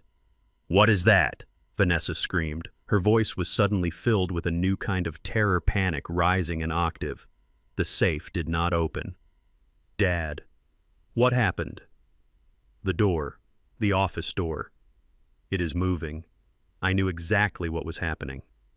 The lockdown protocol had triggered the magnetic releases on the fire door, the hidden steel shutter designed to seal the room off in case of a biological or chemical attack was sliding out of the wall, slamming across the entrance. It was just a door. It was a 2-inch thick slab of solid steel, airtight and impenetrable. "No," she shrieked, pounding on the metal. "No, open it. Open it." She was trapped. She was safe from the fire. Yes. The study had its own air supply, but she was also sealed inside a steel box with no handle on the inside. And then the second part of the protocol kicked in. In the silence of the basement, my pocket started to vibrate. I pulled out my phone, examining the screen. It was a notification from the private security firm I contracted with, the ones who monitored the silent alarms. Silent duress alarm, activated Master Study Zone 4 police dispatch. Notified immediate response. I hadn't called 911 because the lines were cut, but the safe used a cellular uplink buried deep in the wall protected by lead shielding.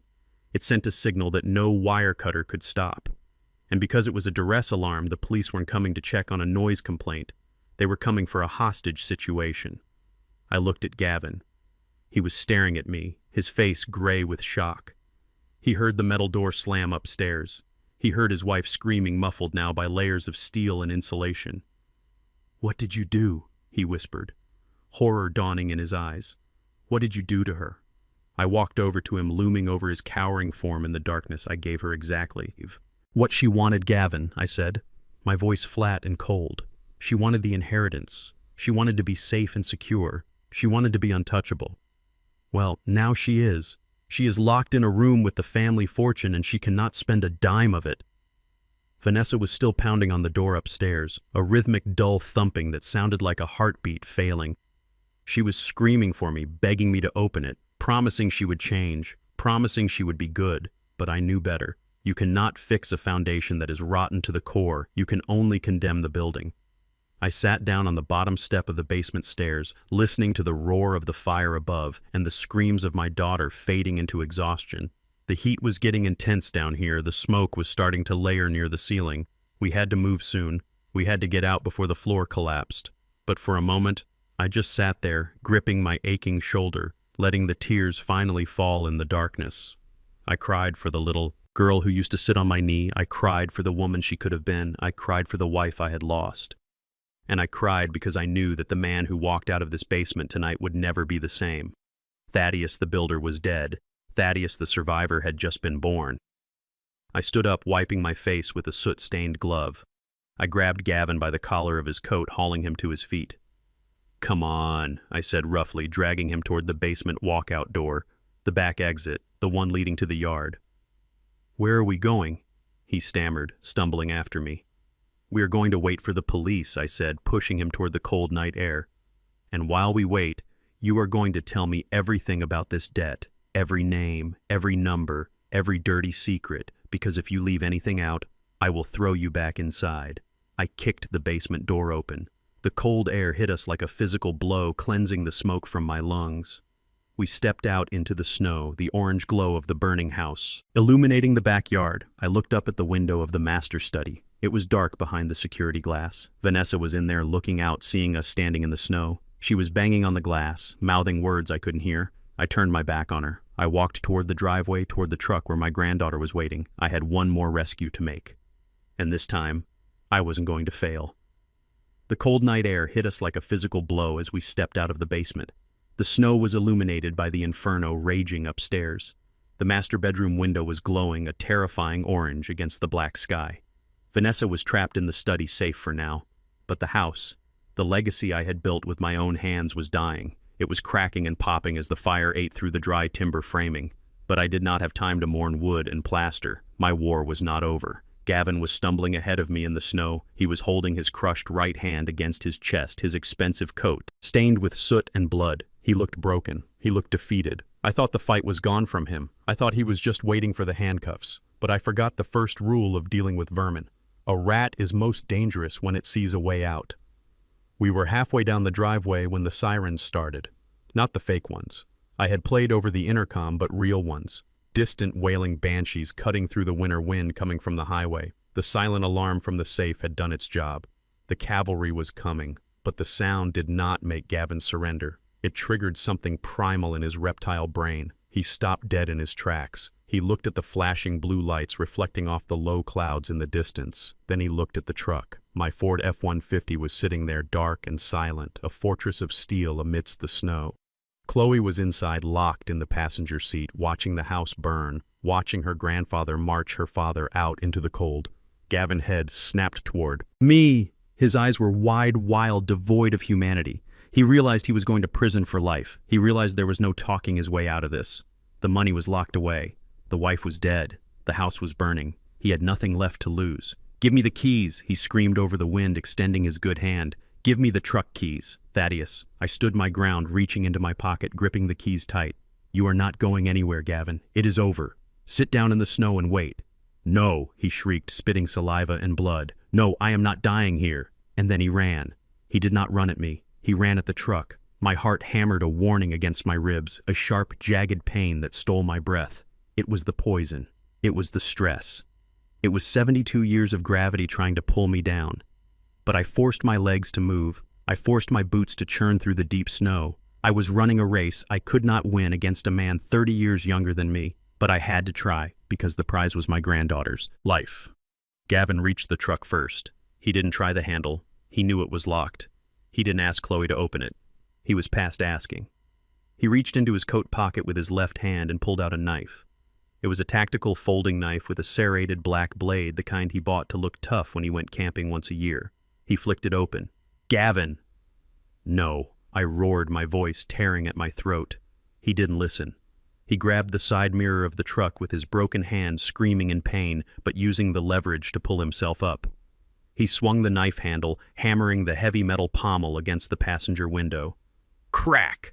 The safety glass held for a second, spider webbing into 1,000 white lines. Chloe screamed inside the cab, a muffled, terrified sound that made my blood run cold. Gavin hit it again, harder, fueled by the madness of a man who sees his own extinction. Smash! The window gave way, showering the interior of the cab with diamonds of glass. The cold wind rushed in, violating the sanctuary I had created for her. I was 10 feet away, gasping for air, my chest feeling like it was wrapped in barbed wire. I saw Gavin reach through the broken window. He was reaching for the door lock. He was reaching for her.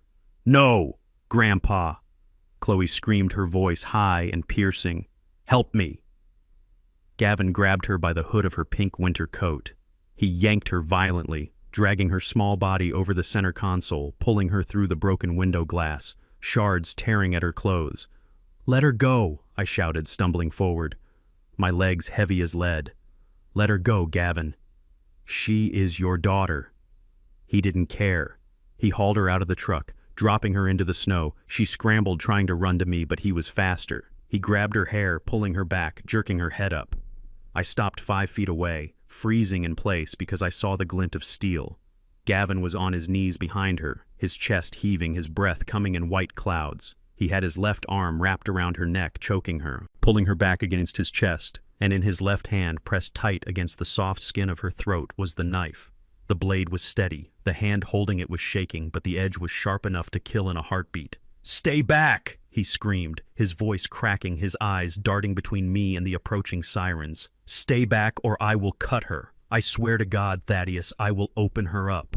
The world narrowed down to that blade. It was the only thing that existed. The burning house behind me, the sirens in the distance, the cold biting my skin, it all faded away. All I saw was the terrified eyes of my granddaughter and the black metal touching her neck. I put my hands up slowly, showing him my empty palms. My lungs were burning, my heart was skipping beats, fluttering like a dying moth, but I made my face a mask of calm. I pushed the pain down deep, locking it away in the same place I kept my grief. "Okay, Gavin," I said, my voice low and steady. "Okay, you win. Do not hurt her. She is innocent. Give me the keys." He spat, pressing the knife harder. A small drop of blood appeared on Chloe's neck, a bright red bead against her dark skin.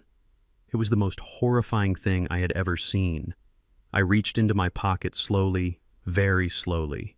creating no sudden movements, asking my trembling fingers to cooperate. I pulled out the keys to the truck. The silver fob glinted in the firelight. "Here," I said, holding them up. "Here are the keys. Take the truck, Gavin. Take it and go. Just let her go. She will slow you down. You cannot drive and hold her at the same time. Let her walk to me." He hesitated, looking at the keys, then at the road. The sirens were louder now. The police were maybe 2 minutes away. He was doing the math in his head, the frantic calculus of a desperate man. "Throw them," he commanded. "Throw them in the snow." By my feet, I tossed the keys. They landed with a soft thud in the powder near his boot. "Now back up," he yelled. "Back up to the house, back up to the fire." I took a step back, moving slowly, keeping my eyes locked on his. I saw the indecision in his face. He wanted to let her go. He wanted to grab the keys and run, but he was afraid that the moment he released her, I would attack him. He was afraid of the old man he had tried to kill. He was right to be afraid. Chloe was crying silently now, tears streaming down her face, freezing on her cheeks. She was looking at me, pleading with her eyes, trusting me to fix this, like I fixed her broken toys. But this wasn't a toy. This was life and death, and I was terrified I was going to fail her. Gavin shifted his weight, trying to scoop up the keys without letting go of the girl. It was awkward. He had to use his broken hand to hold her while he reached with his knife hand, or he had to kneel lower, exposing his neck. I tensed my muscles, preparing to spring, preparing to trade my life for hers. If I could just get my hands on him, if I could just deflect the blade for 1 second. But then the universe intervened, or maybe it was just physics. As Gavin reached for the keys, his broken hand, the one I had crushed with the pliers, spasmed. The pain must have been blinding, terrifying. His grip on Chloe's coat loosened for a fraction of a second. Chloe didn't wait. She didn't hesitate. She did exactly what I had taught her to do. If a stranger ever grabbed her, she bit him. She sank her teeth into his forearm, right through the expensive wool of his coat, biting down with all the strength of an 8-year-old fighting for her life. Gavin screamed, jerking his arm back reflexively, pulling the knife away from her throat. "Run! Chloe!" I roared, launching myself forward. She scrambled away, crawling through the snow toward the trees. Gavin swung the knife wildly, missing her by inches. He scrambled for the keys, grabbing them from the snow. He didn't chase her. He knew he didn't have time. He knew I was coming. He lunged for the driver, side door of the truck, throwing it open. He jumped in, jamming the key into the ignition. I hit the side of the truck just as the engine roared to life. I grabbed the door handle, trying to rip it open, but he had hit the lock inside. He gunned the engine, the tires spinning on the ice, throwing slush into my face. He was getting away. He was going to leave me here with a burning house, a dead wife and a traumatized child. He was going to escape justice. "No," I whispered, gripping the side of the truck bed as he peeled out. "No, you done." My hand brushed against something in the bed of the truck, something I had left there 3 days ago when I came back from the job site. It was my old Remington 870 shotgun case, the one I kept in the truck for emergencies, the one Vanessa hadn't found because she only looked in the gun cabinet. Gavin hadn't seen it. He was too busy looking at the road. The truck fishtailed, sliding sideways toward the gate. Gavin was struggling to control it with one hand. I didn't run after him. I couldn't run anymore. My heart was finally giving out. I fell to my knees in the snow, my chest exploding with pressure, black spots dancing in my vision. But I wasn't done. I crawled toward the truck bed as the vehicle spun, trying to find traction. I reached over the side, my fingers clawing at the plastic latches of the gun case. He was 30 yards away now, straightening out, heading for the open gate, heading for freedom. I got the case open. My hands knew the shape of the steel in the dark. I pulled out the shotgun, racking the slide. It was loaded. I always kept it loaded. I wasn't a builder anymore. I wasn't a father. I wasn't a victim. I was a hunter. I raised the shotgun, resting the heavy barrel on the tailgate of the truck for stability. I lined up the sights, focusing through the pain, focusing through the tears. I aimed not at the tires, not at the engine. I aimed at the driver. Gavin thought he had won. He thought he was faster. He thought he was smarter. But he forgot one thing. He forgot that you never turn your back on a man who has nothing left to lose. I took a deep breath, holding the freezing air in my lungs, steadying my shaking hands. For Beatrice, I whispered, and I pulled the trigger. The truck had slammed into the heavy iron gate post a few seconds ago. The sound of crumpling metal was sickening, a screech of steel that echoed through the winter night. Gavin had tried to ram his way out, but he forgot that I built that gate. I sank the posts 6 feet deep into concrete reinforced with rebar. He thought he was driving a tank, but he was just driving a coffin. Steam was hissing from the radiator, wrapping the front of the truck in a white cloud. Gavin kicked the driver's side door open, stumbling out into the snow. He was dazed, blood running down his forehead from where his head had hit the steering wheel. He looked wild, desperate, a trapped animal realizing the trap has no exit. I stood 10 meters away. My boots were planted deep in the snow, acting as anchors for my swaying body. The Remington 870 shotgun felt impossibly heavy in my hands. It was just 7 pounds of steel and wood, but to a man having a heart attack, it felt like I was holding up the sky. My left shoulder, the one Gavin had shattered with the bat, was useless, screaming in agony every time I shifted my weight. I had to prop the barrel of the gun on my good arm, using my forearm as a rest. Gavin saw me. He froze. The red tail lights of the truck cast a bloody glow over the snow between us, illuminating his face. He saw the barrel. He saw the look in my eyes. And for the first time tonight, he didn't see a victim. He saw his judgment. He didn't run. Not at first. He just stared, paralyzed by the sudden reversal of fortune. Then his eyes darted to the right, toward the woods, toward the darkness. I have to shoot him. The thought was cold and clinical, detached from the burning in my chest. If I let him go, he vanishes. He disappears into the woods, and maybe he comes back. Maybe he comes for Chloe later. I cannot take that risk. I have to end it. I raised the stock to my cheek, resting my face against the freezing wood. I closed my left eye, trying to align the bead of the sight with the center of his chest. But I couldn't do it. My vision was swimming. The world was tilting sideways, blurring at the edges. The orange glow of the house fire behind me was dancing in my peripheral vision, throwing off my depth perception. My hands were shaking. It wasn't fear. It was the poison. It was the exhaustion. My muscles were misfiring, spasmodic tremors running down my arms, making the barrel of the shotgun draw circles in the air. I gritted my teeth, biting down until I tasted blood. Focus, Thaddeus, focus. Suddenly, I wasn't standing in my driveway anymore. I was 12 years old, standing in a damp forest in Georgia. The air smelled of pine needles and damp earth. My father was kneeling beside me, his large, warm hand resting on my shoulder. We were hunting deer, helping to put meat on the table for a winter that promised to be lean. "Easy, son," my father whispered, his voice echoing across 60 years of time. "Do not fight the gun. Let it be part of you. You are shaking because you are holding your breath. Do not hold it. Breathe."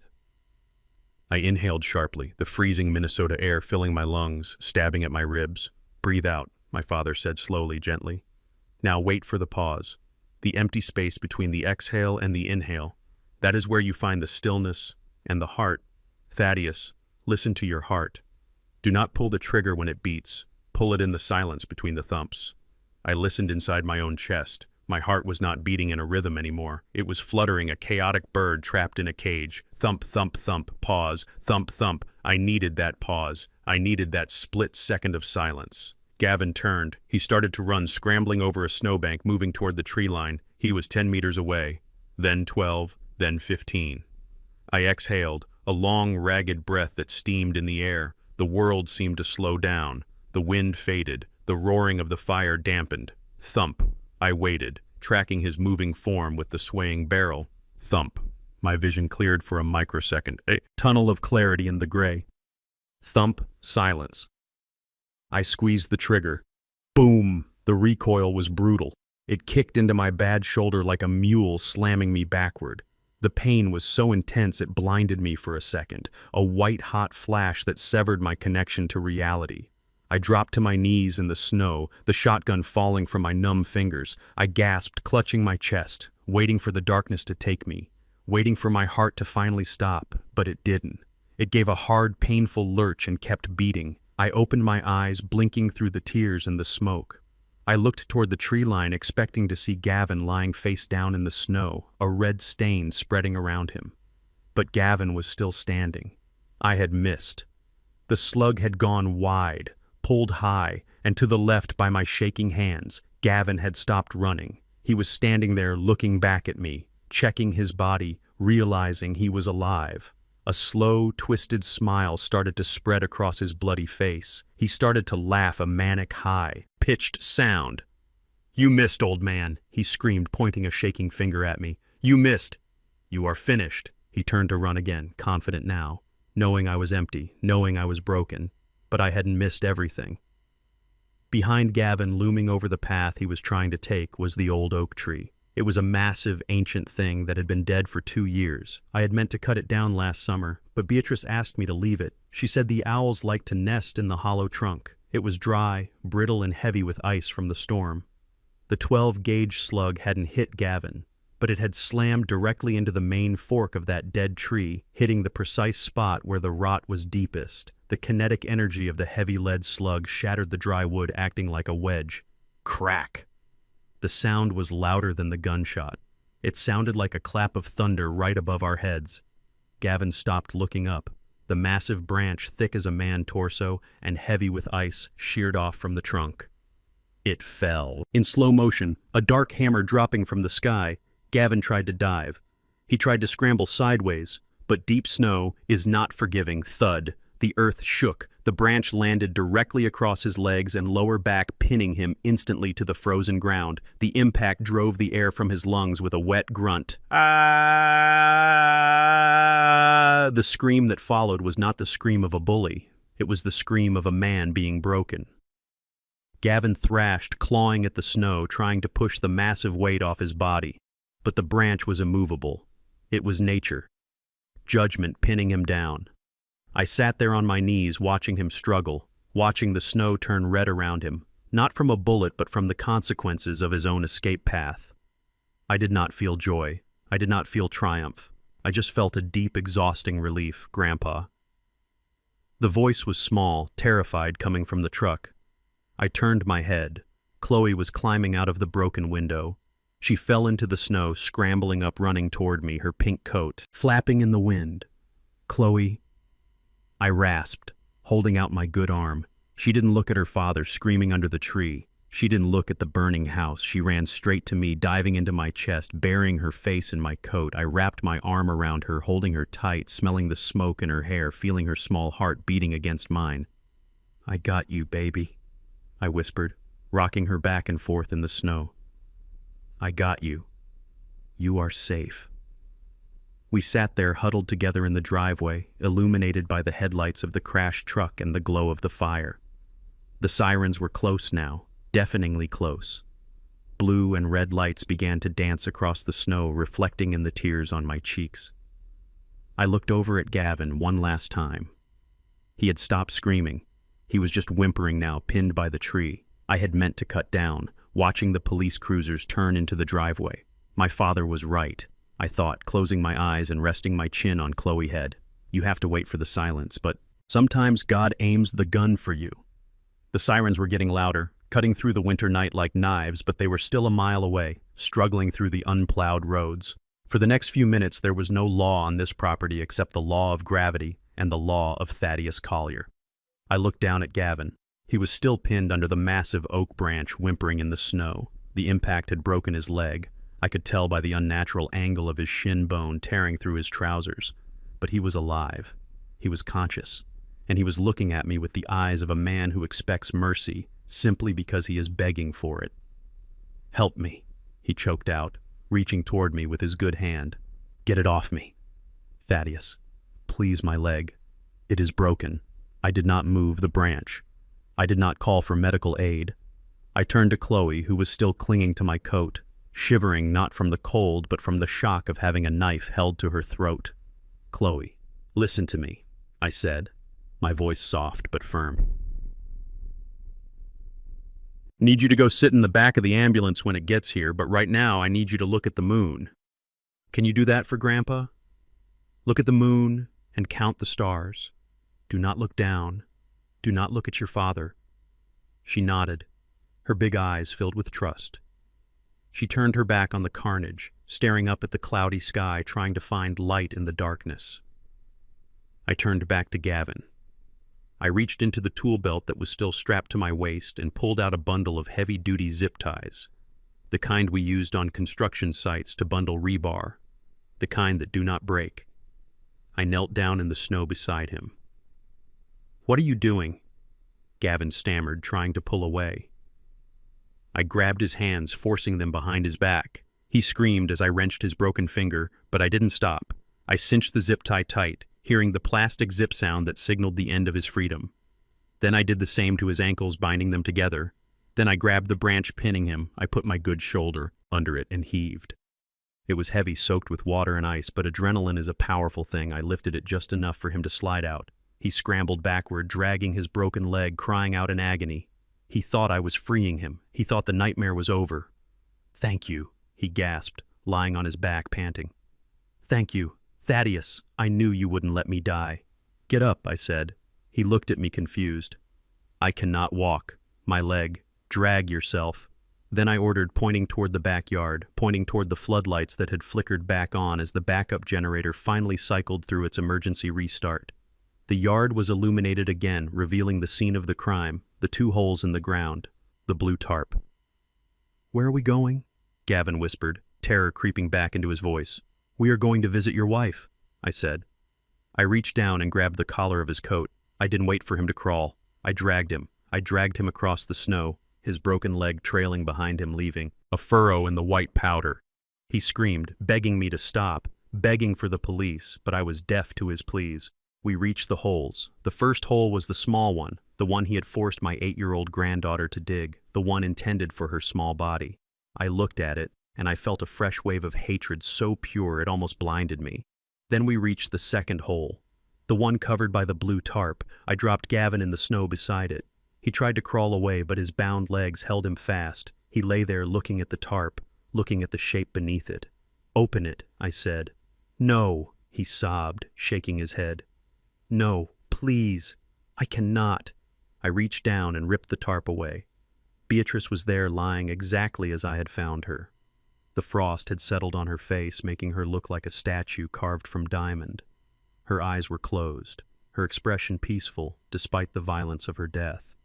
I knelt beside her, ignoring Gavin, ignoring the burning house, ignoring the pain in my own chest. I took off my glove and touched her cheek one last time. It was hard and cold as stone. "You did this," I whispered to Gavin, not shouting, just stating a fact. "You looked at this woman, the woman who welcomed you into her home, who cooked for you, who defended you, and you decided she was worth less than a cryptocurrency debt. You decided she was disposable. I didn't mean to." Gavin cried, snot and tears running down his face. "It was an accident." I stood up, towering over him. "There are no accidents with shovels. Gavin, you dug this hole, you planned this grave." I looked at the third hole, the one that was half dug, the one intended for me. "You like digging holes?" I asked, my voice flat, devoid of emotion. "You seem to have a passion for excavation." "Please, Thaddeus, the cops are here, I can hear them. Just let me wait here." "No," I said, shaking my head. "The cops will take you to a warm cell. They will give you a lawyer. They will give you a meal. You do not deserve warmth. Not yet. You need to understand what you did. You need to feel." The cold, I reached down and grabbed him by the waist of his belt. He screamed, thrashing, trying to bite me, but he was weak and I was fueled by the wrath of a husband. I dragged him to the edge of the hole where Beatrice lay. "You wanted her out of the way," I said. "You wanted her underground. Well, here is your chance to be close to her." I pushed him. He tumbled over the edge, falling into the shallow grave, landing with a heavy thud right next to the frozen body of my wife. "No!" he screamed, scrambling, trying to climb up the muddy walls, but with his hands tied and his leg broken, he slid back down. He was trapped in the earth he had disturbed, trapped with the victim of his greed. "Look at her!" I roared, standing on the edge of the grave, looking down at him. "Look at her face, Gavin. Look at the woman you killed." He squeezed his eyes shut, screaming like a banshee, trying to curl into a ball, trying to get away from the cold touch of her body. "Open your eyes," I commanded, kicking a spray of snow down onto his face. "Do not look away. This is your life now. This cold, this dirt, this silence. This is what you bought with your $5 million. I stood there like a sentinel guarding the grave, waiting for the lights. The blue and red strobes were reflecting off the trees, now sweeping across the yard, illuminating the scene in flashes of color. Gavin was sobbing uncontrollably down in the hole, begging Beatrice for forgiveness, begging me for mercy, begging God for a rewind button. But there is no rewind button in life. There is only the path you build and the path you walk. I turned my back on the hole. I walked over to the small pile of dirt by Chloe's grave. I picked up the pink plastic shovel she had been using. I held it in my hand, feeling the cheap plastic, feeling the weight of the trauma my granddaughter would carry for the rest of her life. I walked back to the grave where Gavin lay. I tossed the pink shovel down into the hole. It landed on his chest. "Keep it," I said. "You might need it to dig. You're way out of hell." Then I walked away. I walked toward the driveway where the first police cruiser was skidding to a halt. I walked toward my granddaughter. I walked toward the rest of my life, leaving the trash where it belonged in the dirt. The driveway was no longer a dark tunnel of snow and wind. It had become a chaotic sea of flashing lights. Blue and red strobes bounced off the pine trees, creating a disorienting disco effect against the backdrop of the burning house. The first vehicle to skid to a halt wasn't the police. It was the private security firm, Titan Protection, responding to the silent duress alarm from the safe. Two large men in tactical gear jumped out, weapons drawn, scanning the perimeter. I stayed seated in the snow, clutching Chloe tight against my chest. I laid the shotgun down in front of me, visible and open, the universal sign of surrender. I wasn't a threat anymore. I was just a grandfather trying to keep a child warm. "Thaddeus Collier," one of the guards shouted, recognizing me. He lowered his weapon slightly, moving fast toward us. "Mr. Collier, are you hurt?" "I am fine," I rasped, my voice ruined by smoke and screaming. "Secure the perimeter. There is a man in the backyard and a woman locked in the master study. The house is structurally compromised." Then the police arrived, a swarm of squad cars filling the long driveway, sirens dying down into chirps and squawks. Uniformed officers spilled out confusion written on their faces. They saw the fire. They saw the crashed truck. They saw the old man in the snow. A sergeant, a thick-set man with a gray mustache, approached me cautiously. "Sir, I need you to step away from the weapon and keep your hands visible." I did as I was told, helping Chloe to her feet. She buried her face in my coat, refusing to look at the lights, refusing to look at the world. "It is okay, baby," I whispered to her. "The cavalry is here." Paramedics rushed forward, wrapping us in thermal blankets, checking my vitals, checking Chloe for frostbite. They tried to put me on a stretcher, but I refused. I wasn't going to a hospital. Not yet. I had evidence to deliver. I called the sergeant over. He looked overwhelmed, trying to coordinate the fire department trucks that were just now rumbling up the drive. "Sergeant," I said, reaching into my pocket. My hand brushed against the cold metal of the USB drive, the last gift my wife had given me. I pulled it out, holding it up like a diamond. "This is what happened tonight," I said, handing it to him. "This is everything. My wife, Beatrice. She found this. She died protecting it." "What is it?" the sergeant asked, looking at the small silver drive. "It is the truth," I said. Beatrice hadn't just found a toxicology report. She had done something. I hadn't thought of something brilliant and devastating. She had installed a hidden nanny cam in the living room 2 weeks ago. Not to watch the staff, but to watch me because she was worried about my health. She wanted to see if I was sleepwalking or falling. Instead, she caught them. I told the sergeant what was. On that drive, I hadn't seen it yet, but I knew Beatrice's letter had confirmed it. The video would show Gavin mixing the powder into my coffee. It would show Vanessa sitting on the sofa laughing about how long it was taking for the old man to kick the bucket. It would show them discussing the debts, the insurance, the timeline. It was premeditated, cold-blooded murder recorded in high definition. Beatrice had tried to take this drive to the police tonight. That was why they killed her. She was the witness. They couldn't silence. While I was talking to the sergeant, a shout went up from the backyard. "Over here, we have a body." I watched as 4 officers ran toward the holes in the ground, their flashlights cutting through the smoke. They found Gavin lying in the grave next to Beatrice, screaming for help, his voice hoarse and broken. "Get me out!" he was yelling. "Get me away from her. She is looking at me." They shined their lights down into the pit, illuminating the horror of it. The sergeant's face went pale. He looked at me, then back at the hole. "He is alive," I said simply, barely watching. "He is tied up. He is not going anywhere." I watched as they hauled Gavin out. He was a mess, covered in mud and snow. His expensive coat ruined his leg, dragging uselessly behind him. He was the arrogant man who had swung a baseball bat at me an hour ago. He was a sobbing wreck, hyperventilating, terrified. He saw me standing by the ambulance wrapped in a blanket. "She made me do it," he screamed, pointing a shaking finger toward the burning house. It was Vanessa. "It was her idea. I just wanted to pay the debt," she said. "You wouldn't feel a thing, Thaddeus." She said it was mercy. I didn't say a word. I just looked at him with the same indifference I would show a termite I was exterminating. He was trying to trade his wife for a plea deal, trying to salvage some scrap of his life. But the USB drive in the sergeant's pocket was a nail in his coffin that no lawyer could pry loose. Then the firefighters moved in. The house was blazing now. The roof of the east wing already collapsing, sending showers of sparks into the night sky.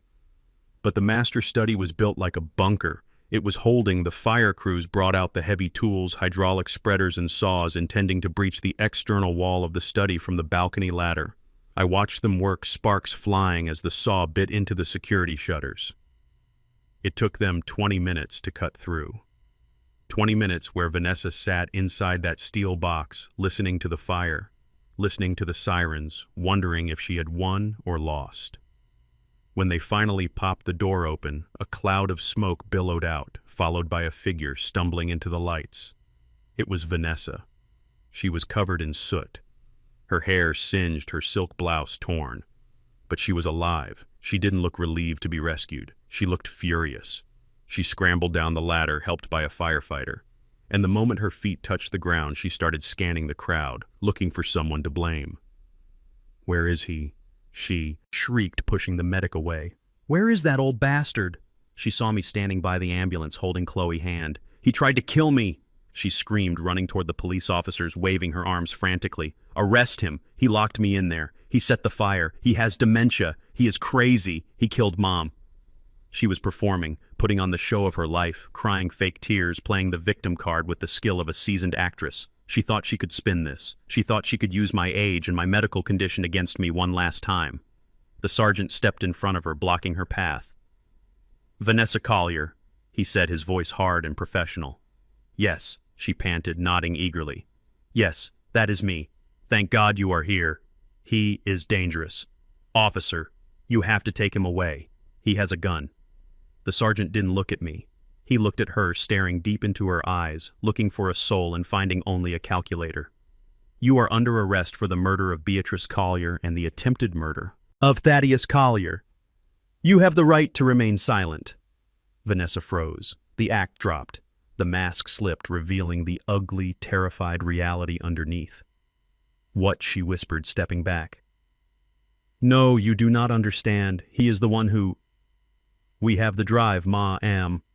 The sergeant interrupted, holding up the plastic evidence bag containing the silver USB, "the one your mother was holding. We know about the poison, we know about the insurance, and we have your husband's confession recorded on body cam from the backyard." Vanessa looked at the bag, then she looked at the burning house, then she looked at Gavin, who was being shoved into the back of a squad car in handcuffs. And finally she looked at me. For a second I saw my daughter again, the little girl who used to bring me drawings she made at school. But then that image burned away, replaced by the woman who had poured gasoline on her own father. "Dad," she whispered, her voice trembling, "please tell them. Tell them it is a mistake. I can fix this. We can fix this. I'll fix." Looked down at Chloe. She was watching her mother, the woman who had ignored her, the woman who had let her freeze in a hole, the woman who had chosen money over blood. Chloe didn't step toward her mother. She tightened her grip on my hand, pressing her face into my leg. I looked back at Vanessa. "I do not have a daughter," I said, my voice carrying clearly over the noise of the pumps and the radios. "My daughter died a long time ago. You are just a stranger who broke into my house. Take her away." Sergeant Vanessa started to scream, a raw, primal sound of denial as the officers grabbed her wrists, forcing them behind her back. The click of the handcuffs was the most satisfying sound I had ever heard. Louder than the fire, louder than the wind. I watched them shove her into the car, watching her thrash and kick, fighting the consequences she had earned. The house behind me groaned, and a section of the second floor collapsed inward, sending a plume of sparks spiraling up toward the moon. "It is over," Chloe said, smoothing her hair, watching the police cars drive away, their lights fading into the distance. "It is finally over." We stood there in the snow watching the fire consume the past. The structure was gone, the wealth was gone, the family was gone, but the foundation, the iron will that had kept me alive, and the innocent life holding my hand that was still standing. And that was enough to start over. The conference room in the county jail was painted a color I would describe as institutional hopelessness. It was a gray that smelled of bleach and regret, usually reserved for plea bargains and final goodbyes. But today it was reserved for the reading of a will. I sat at the head of the long metal table wearing a black suit, the same suit I had worn to Beatrice's funeral 3 days ago. Beside me sat Mr. Henderson, my family attorney for 30 years, a man who had drafted the contracts for my first skyscrapers. Henderson kept his eyes on his papers, refusing to look at the two people being led into the room by armed guards. The sound of chains hitting the linoleum floor preceded them. Clink, drag, clink, drag. It was a heavy industrial rhythm. Vanessa walked in first. She was wearing an orange jumpsuit that hung loosely on her frame. Her hair, once perfectly styled, was pulled back in a messy bun, and her face was scrubbed clean of makeup, revealing the dark circles of a woman who had not slept since the fire. She looked at me with a mixture of defiance and desperation. She still thought she had a card to play. She still thought there was a loophole. Gavin shuffled in behind her. His right arm was in a heavy plaster cast strapped to his chest, and his leg was in a walking boot. He looked smaller, deflated like a balloon that had lost its air. He sat down without making eye contact, staring fixedly at his shackled hands. The guards locked them to the metal loops on the table and stepped back, standing guard by the door. "We are not here to discuss the criminal case," Henderson said, his voice dry as dust. "We are here to execute the estate of the late Beatrice Collier and to clarify the financial standing of Thaddeus Collier per the request of the defendants." Court-appointed counsel, Vanessa leaned forward, the chains rattling loudly. "I want to know about Mom." "Share," she said, her voice raspy from smoke inhalation. "She didn't sign the divorce papers, Dad. She died while still married to you. That means half the estate is hers, and as her legal heir, I am entitled to her portion regardless of the charges against me." I looked at her amazed by the sheer audacity of her greed. She was facing life in prison for murder, and she was still trying to balance the ledger. She thought the law was a game of technicalities she could win. Henderson adjusted his glasses, looking over the rim at Vanessa. "You are referring to the last will and testament dated 1995, correct? The one that divided her assets between you and your father." "Yes," Vanessa snapped. "That is the only valid will, actually," Henderson said, pulling a single sheet of paper from his briefcase. "That is incorrect." He slid the paper across the steel table. It was a printout from an online legal service notarized digitally, time-stamped and valid in the state of Minnesota. 3 weeks ago, Henderson continued, on the same day she discovered the toxicology report regarding your father's poisoning, Beatrice Collier accessed her LegalZoom account. She executed an emergency codicil revoking all previous wills and testaments. Vanessa went pale. She tried to grab the paper, but her chains stopped her short. "What does it say?" she whispered. "It says," Henderson read, keeping his tone professional, "that due to the discovery of hostile actions taken against her husband, Beatrice Collier, hereby disinherits her daughter, Vanessa Collier, and her son-in-law, Gavin Miller." Completely disinherited. Vanessa gasped. The word hung in the air, sucking the oxygen out of the room. "You cannot do that. I am her daughter." "She did it," Henderson said. "And she did more. She established an immediate transfer of all her personal assets, her savings, her stocks, her jewelry, and her life insurance policy into a blind trust." A trust. Gavin looked up, his eyes gleaming with a faint flicker of hope. "Who is the beneficiary?" "The beneficiary is Chloe Miller," Henderson said. Your daughter Vanessa let out a breath, leaning back in her chair. "Well, that is fine. I am her mother. I will control the trust until she is 18. I can manage the—" "You will manage nothing." Henderson interrupted, cutting her off with a sharpness I had never heard him use before. The terms of the blind trust are explicit. The parents of the beneficiary are strictly prohibited from accessing, managing, or even viewing the assets. The trust is to be administered by a sole legal guardian until Chloe turns 25. And who is the guardian? Vanessa hissed, looking at me with pure venom. I leaned forward, placing my hands on the cold metal table. I am, I said, Vanessa screamed. It was a short, sharp sound of pure frustration. She lunged at the table, but the chains held her back. She had lost Beatrice money, she had lost the leverage, she had lost the ability to control her own daughter's financial future, but that is just... Mom. Money, she said, her eyes darting around frantically, calculating, searching for a new angle. What about your money, Dad? The company Collier Construction is worth $50 million. You cannot cut me out of that. You are still alive, and the courts will appoint a conservator for your assets once we prove you are mentally incompetent. We will fight the will. We will fight everything. I laughed. It was a low, rumbling laugh that felt good in my chest, clearing the last of the smoke, from my lungs. You really did not do your homework, did you, Vanessa? I asked. I looked at Henderson. He nodded, pulling another document from his briefcase. It was a thick contract bound in blue leather. You were so busy poisoning me, I said, so busy trying to make me look senile that you forgot to check the business. Listings, I didn't come home early from Chicago because the meeting was canceled, Vanessa. I came home early because the meeting was finished. I slid the blue folder toward her. I sold it. I said. Vanessa stared at the folder, uncomprehending. You what I sold Collier Construction, I said, savoring every syllable. 3 days before I came home, I signed the final closing documents. I sold the entire company, the equipment, the contracts, the land, the brand name, everything. To a conglomerate based in Dubai. Sold it. Gavin whispered, his face turning the color of old ash. But the money, the wire transfer. $52 million, I said, nodding. The transfer went through the morning. I drove back. Vanessa, eyes widened. She was doing the math.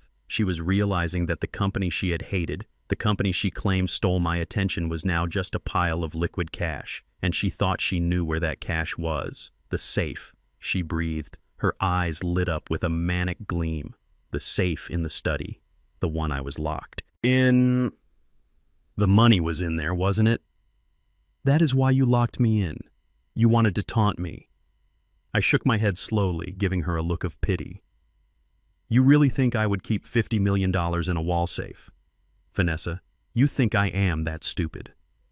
The safe was empty, I said, leaning back in my chair. Well, not empty. It held my old tax returns and a few love letters from Beatrice. But the money was never there. Where is it? She demanded, straining against her chains.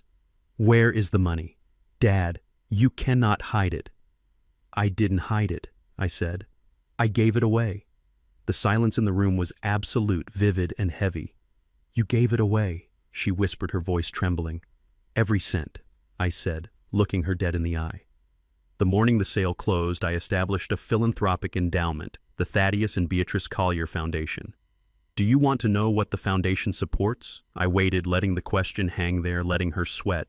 It supports victims of domestic elder abuse, I said, and legal funds for families destroyed by greed. I watched the realization wash over her. She had killed her mother, she had tried to kill her father, she had traumatized her daughter, and she had burned down her childhood home. And for what? For nothing. Absolutely nothing. The fortune she had coveted was gone, donated to fight people exactly like her. And there is one more thing, I added, standing up, buttoning my jacket. The debt. Gavin flinched as if I had hit him. The $5 million. The crypto sharks. Since you are both going to prison for life without parole, I said, and since you have no assets, the people you owe money to are going to be very disappointed. They cannot foreclose on a prison cell, and I suspect that when they find out you killed your wife for an inheritance that does not exist, they are going to be very unhappy. Gavin started to cry softly, putting his head on the table. We are dead, he sobbed. They will reach us inside. They will kill us in there. I walked toward the door, stopping just before the guard opened it. I looked back at them one last time, the daughter I had raised and the son-in-law. I had tolerated sitting in their orange jumpsuits bound by chains, bankrupt in every sense of the word. I hope it was worth it, I said. Worth what? Vanessa whispered, tears finally streaming down her face, the real tears of a woman who realizes she has destroyed her own soul. The digging, I said. You dug 3 holes. Vanessa, now you have to live in them. I walked out of the conference room and heard the heavy steel door slam shut behind me, sealing them in with their debts and their demons. I walked down the long hallway toward the exit where the sunlight was streaming through the glass doors. Outside the air was cold and crisp. Minnesota winter at its finest. But standing there waiting for me by my new truck holding a cup of hot cocoa was Chloe. She looked up when she saw me and smiled. I walked out into the light, leaving the shadows behind. Forever, I had built a lot of things in my life, skyscrapers, bridges, homes. But walking toward my granddaughter, I knew that the most important thing I would ever build was her future. And this time, I would build it on a foundation that could never be shaken. The snow is finally melting in Minnesota. It has been 6 months since the night the sky turned orange and the snow turned red. The air is still crisp, but there is a scent of pine and thawing earth that tells me the worst is over. I stood quietly in the cemetery, my boots resting on green grass instead of ice. The black granite headstone was simple and strong, just like the woman sleeping beneath it. Beatrice Collier, beloved wife, fearless mother. It was the only lie on the stone. She wasn't just a mother. She was a warrior who had saved us all from beyond the grave. I felt a small warm hand squeeze mine. I looked down. Chloe was standing beside me. She wasn't wearing that pink coat anymore. The one from that night was gone, burned in a barrel along with the memories attached to it. Today she was wearing a bright yellow jacket the color of daffodils. She wasn't looking at her feet and she wasn't shaking. She was looking straight at the headstone, her eyes clear and dry. "Grandpa?" she asked, her voice steady. "Do you think she can hear us?" I squeezed her hand back, feeling the strength returning to my own grip. My shoulder still aches when it rains, and I walk with a cane now. But I am standing upright. "Yes, baby," I said. "I think she hears everything, and I think she is smiling because she knows you are safe." We stood there for a long time, just the two of us, and the silence wasn't heavy anymore. It was peaceful. It was the silence of a debt paid and a ledger balanced. The nightmares had stopped for Chloe about 2 months ago. Dr. Sterling said she is resilient, said she has an iron will just like her grandfather. But I know the truth. She has Beatrice's heart. That is what saved her. We walked back to the truck, a new one I bought last week. My old Ford was towed away, a twisted wreck of metal, just like Gavin life. We drove out of the cemetery and headed back to the property. The drive was quiet but comfortable. We didn't need to fill the air with noise. We understood each other now in a way most people never do. We were survivors. When we pulled into the driveway, the change was startling. The blackened ruins of the house were gone. My crews had cleared the debris weeks ago, hauling away the charred timber and the smoke-stained bricks. The basement had been filled in. The holes in the backyard, the ones that had haunted my sleep, were gone, smoothed over and seeded with new grass. The land was a blank canvas waiting for a new masterpiece. I parked the truck and we got out, walking over to the folding table I had set up near the old oak tree. The tree was still there, minus the branch that had crushed Gavin's legs. I decided to keep it. It was a reminder that nature always settles the score. On the table lay a set of blueprints. I unrolled them, weighting the corners down with stones. Chloe climbed up on the bench, kneeling so she could see the white lines. "Is this my room?" she asked, pointing a gloved finger at the corner of the drawing. "That is it," I said, tracing the line with my finger. "It is going to have a window seat facing the morning sun, and reinforced glass, and a lock, only you know the combination too." "And the basement?" she asked, looking at me. I shook my head. "No basement this time. We are building on a slab, solid concrete 3 feet thick. We are building up, not down. No more holes, Chloe. No more secrets. We are going to build a house where the light reaches every corner. A house with a foundation so strong that no storm and no person can ever shake it again." She smiled, and it was real. It reached her eyes. It was the best thing I had seen in 20 years. We are living in a rental cabin down the road while the construction starts. It is small and cozy, nothing like the mansion we lost, but it feels more like a home than that big house ever did last night. We sat by the fireplace, planning the garden. Beatrice loved tulips, so we are going to plant 1,000 of them. But before we could truly move forward, there was one last piece of business I had to attend to. I walked over to the mailbox at the end of the driveway. The mailman had come while we were at the cemetery. Inside was a single white envelope stamped with the seal of the State Correctional Facility.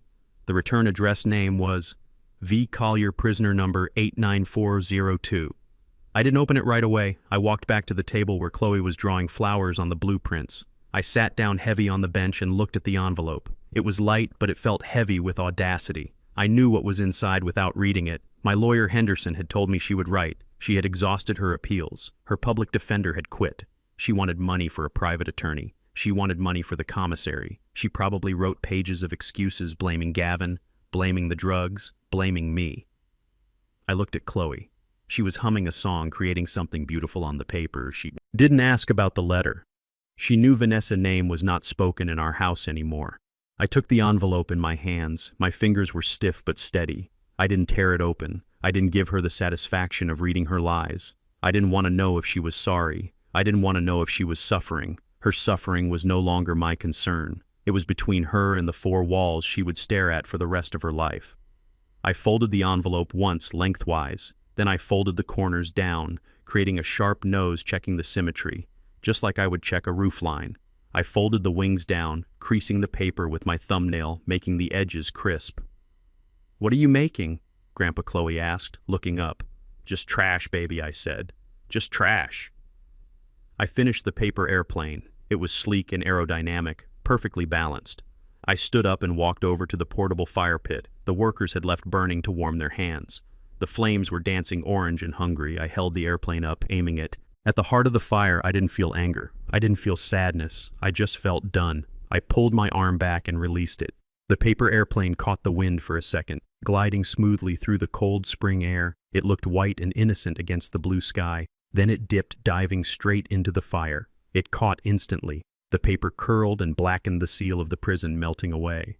The words inside the pleas and the manipulation turned to ash in seconds, swirling up into the smoke, disappearing into nothingness. It was a sweet heat, a clean heat. I dusted my hands off and turned back to my granddaughter. "Ready to build?" I asked. She hopped down from the bench, grabbing a small trowel from the bucket. "Ready," she said. We started digging that afternoon. Not a grave, not a trap, but a trench for the footing of a new life. The soil was rich and dark, smelling of potential.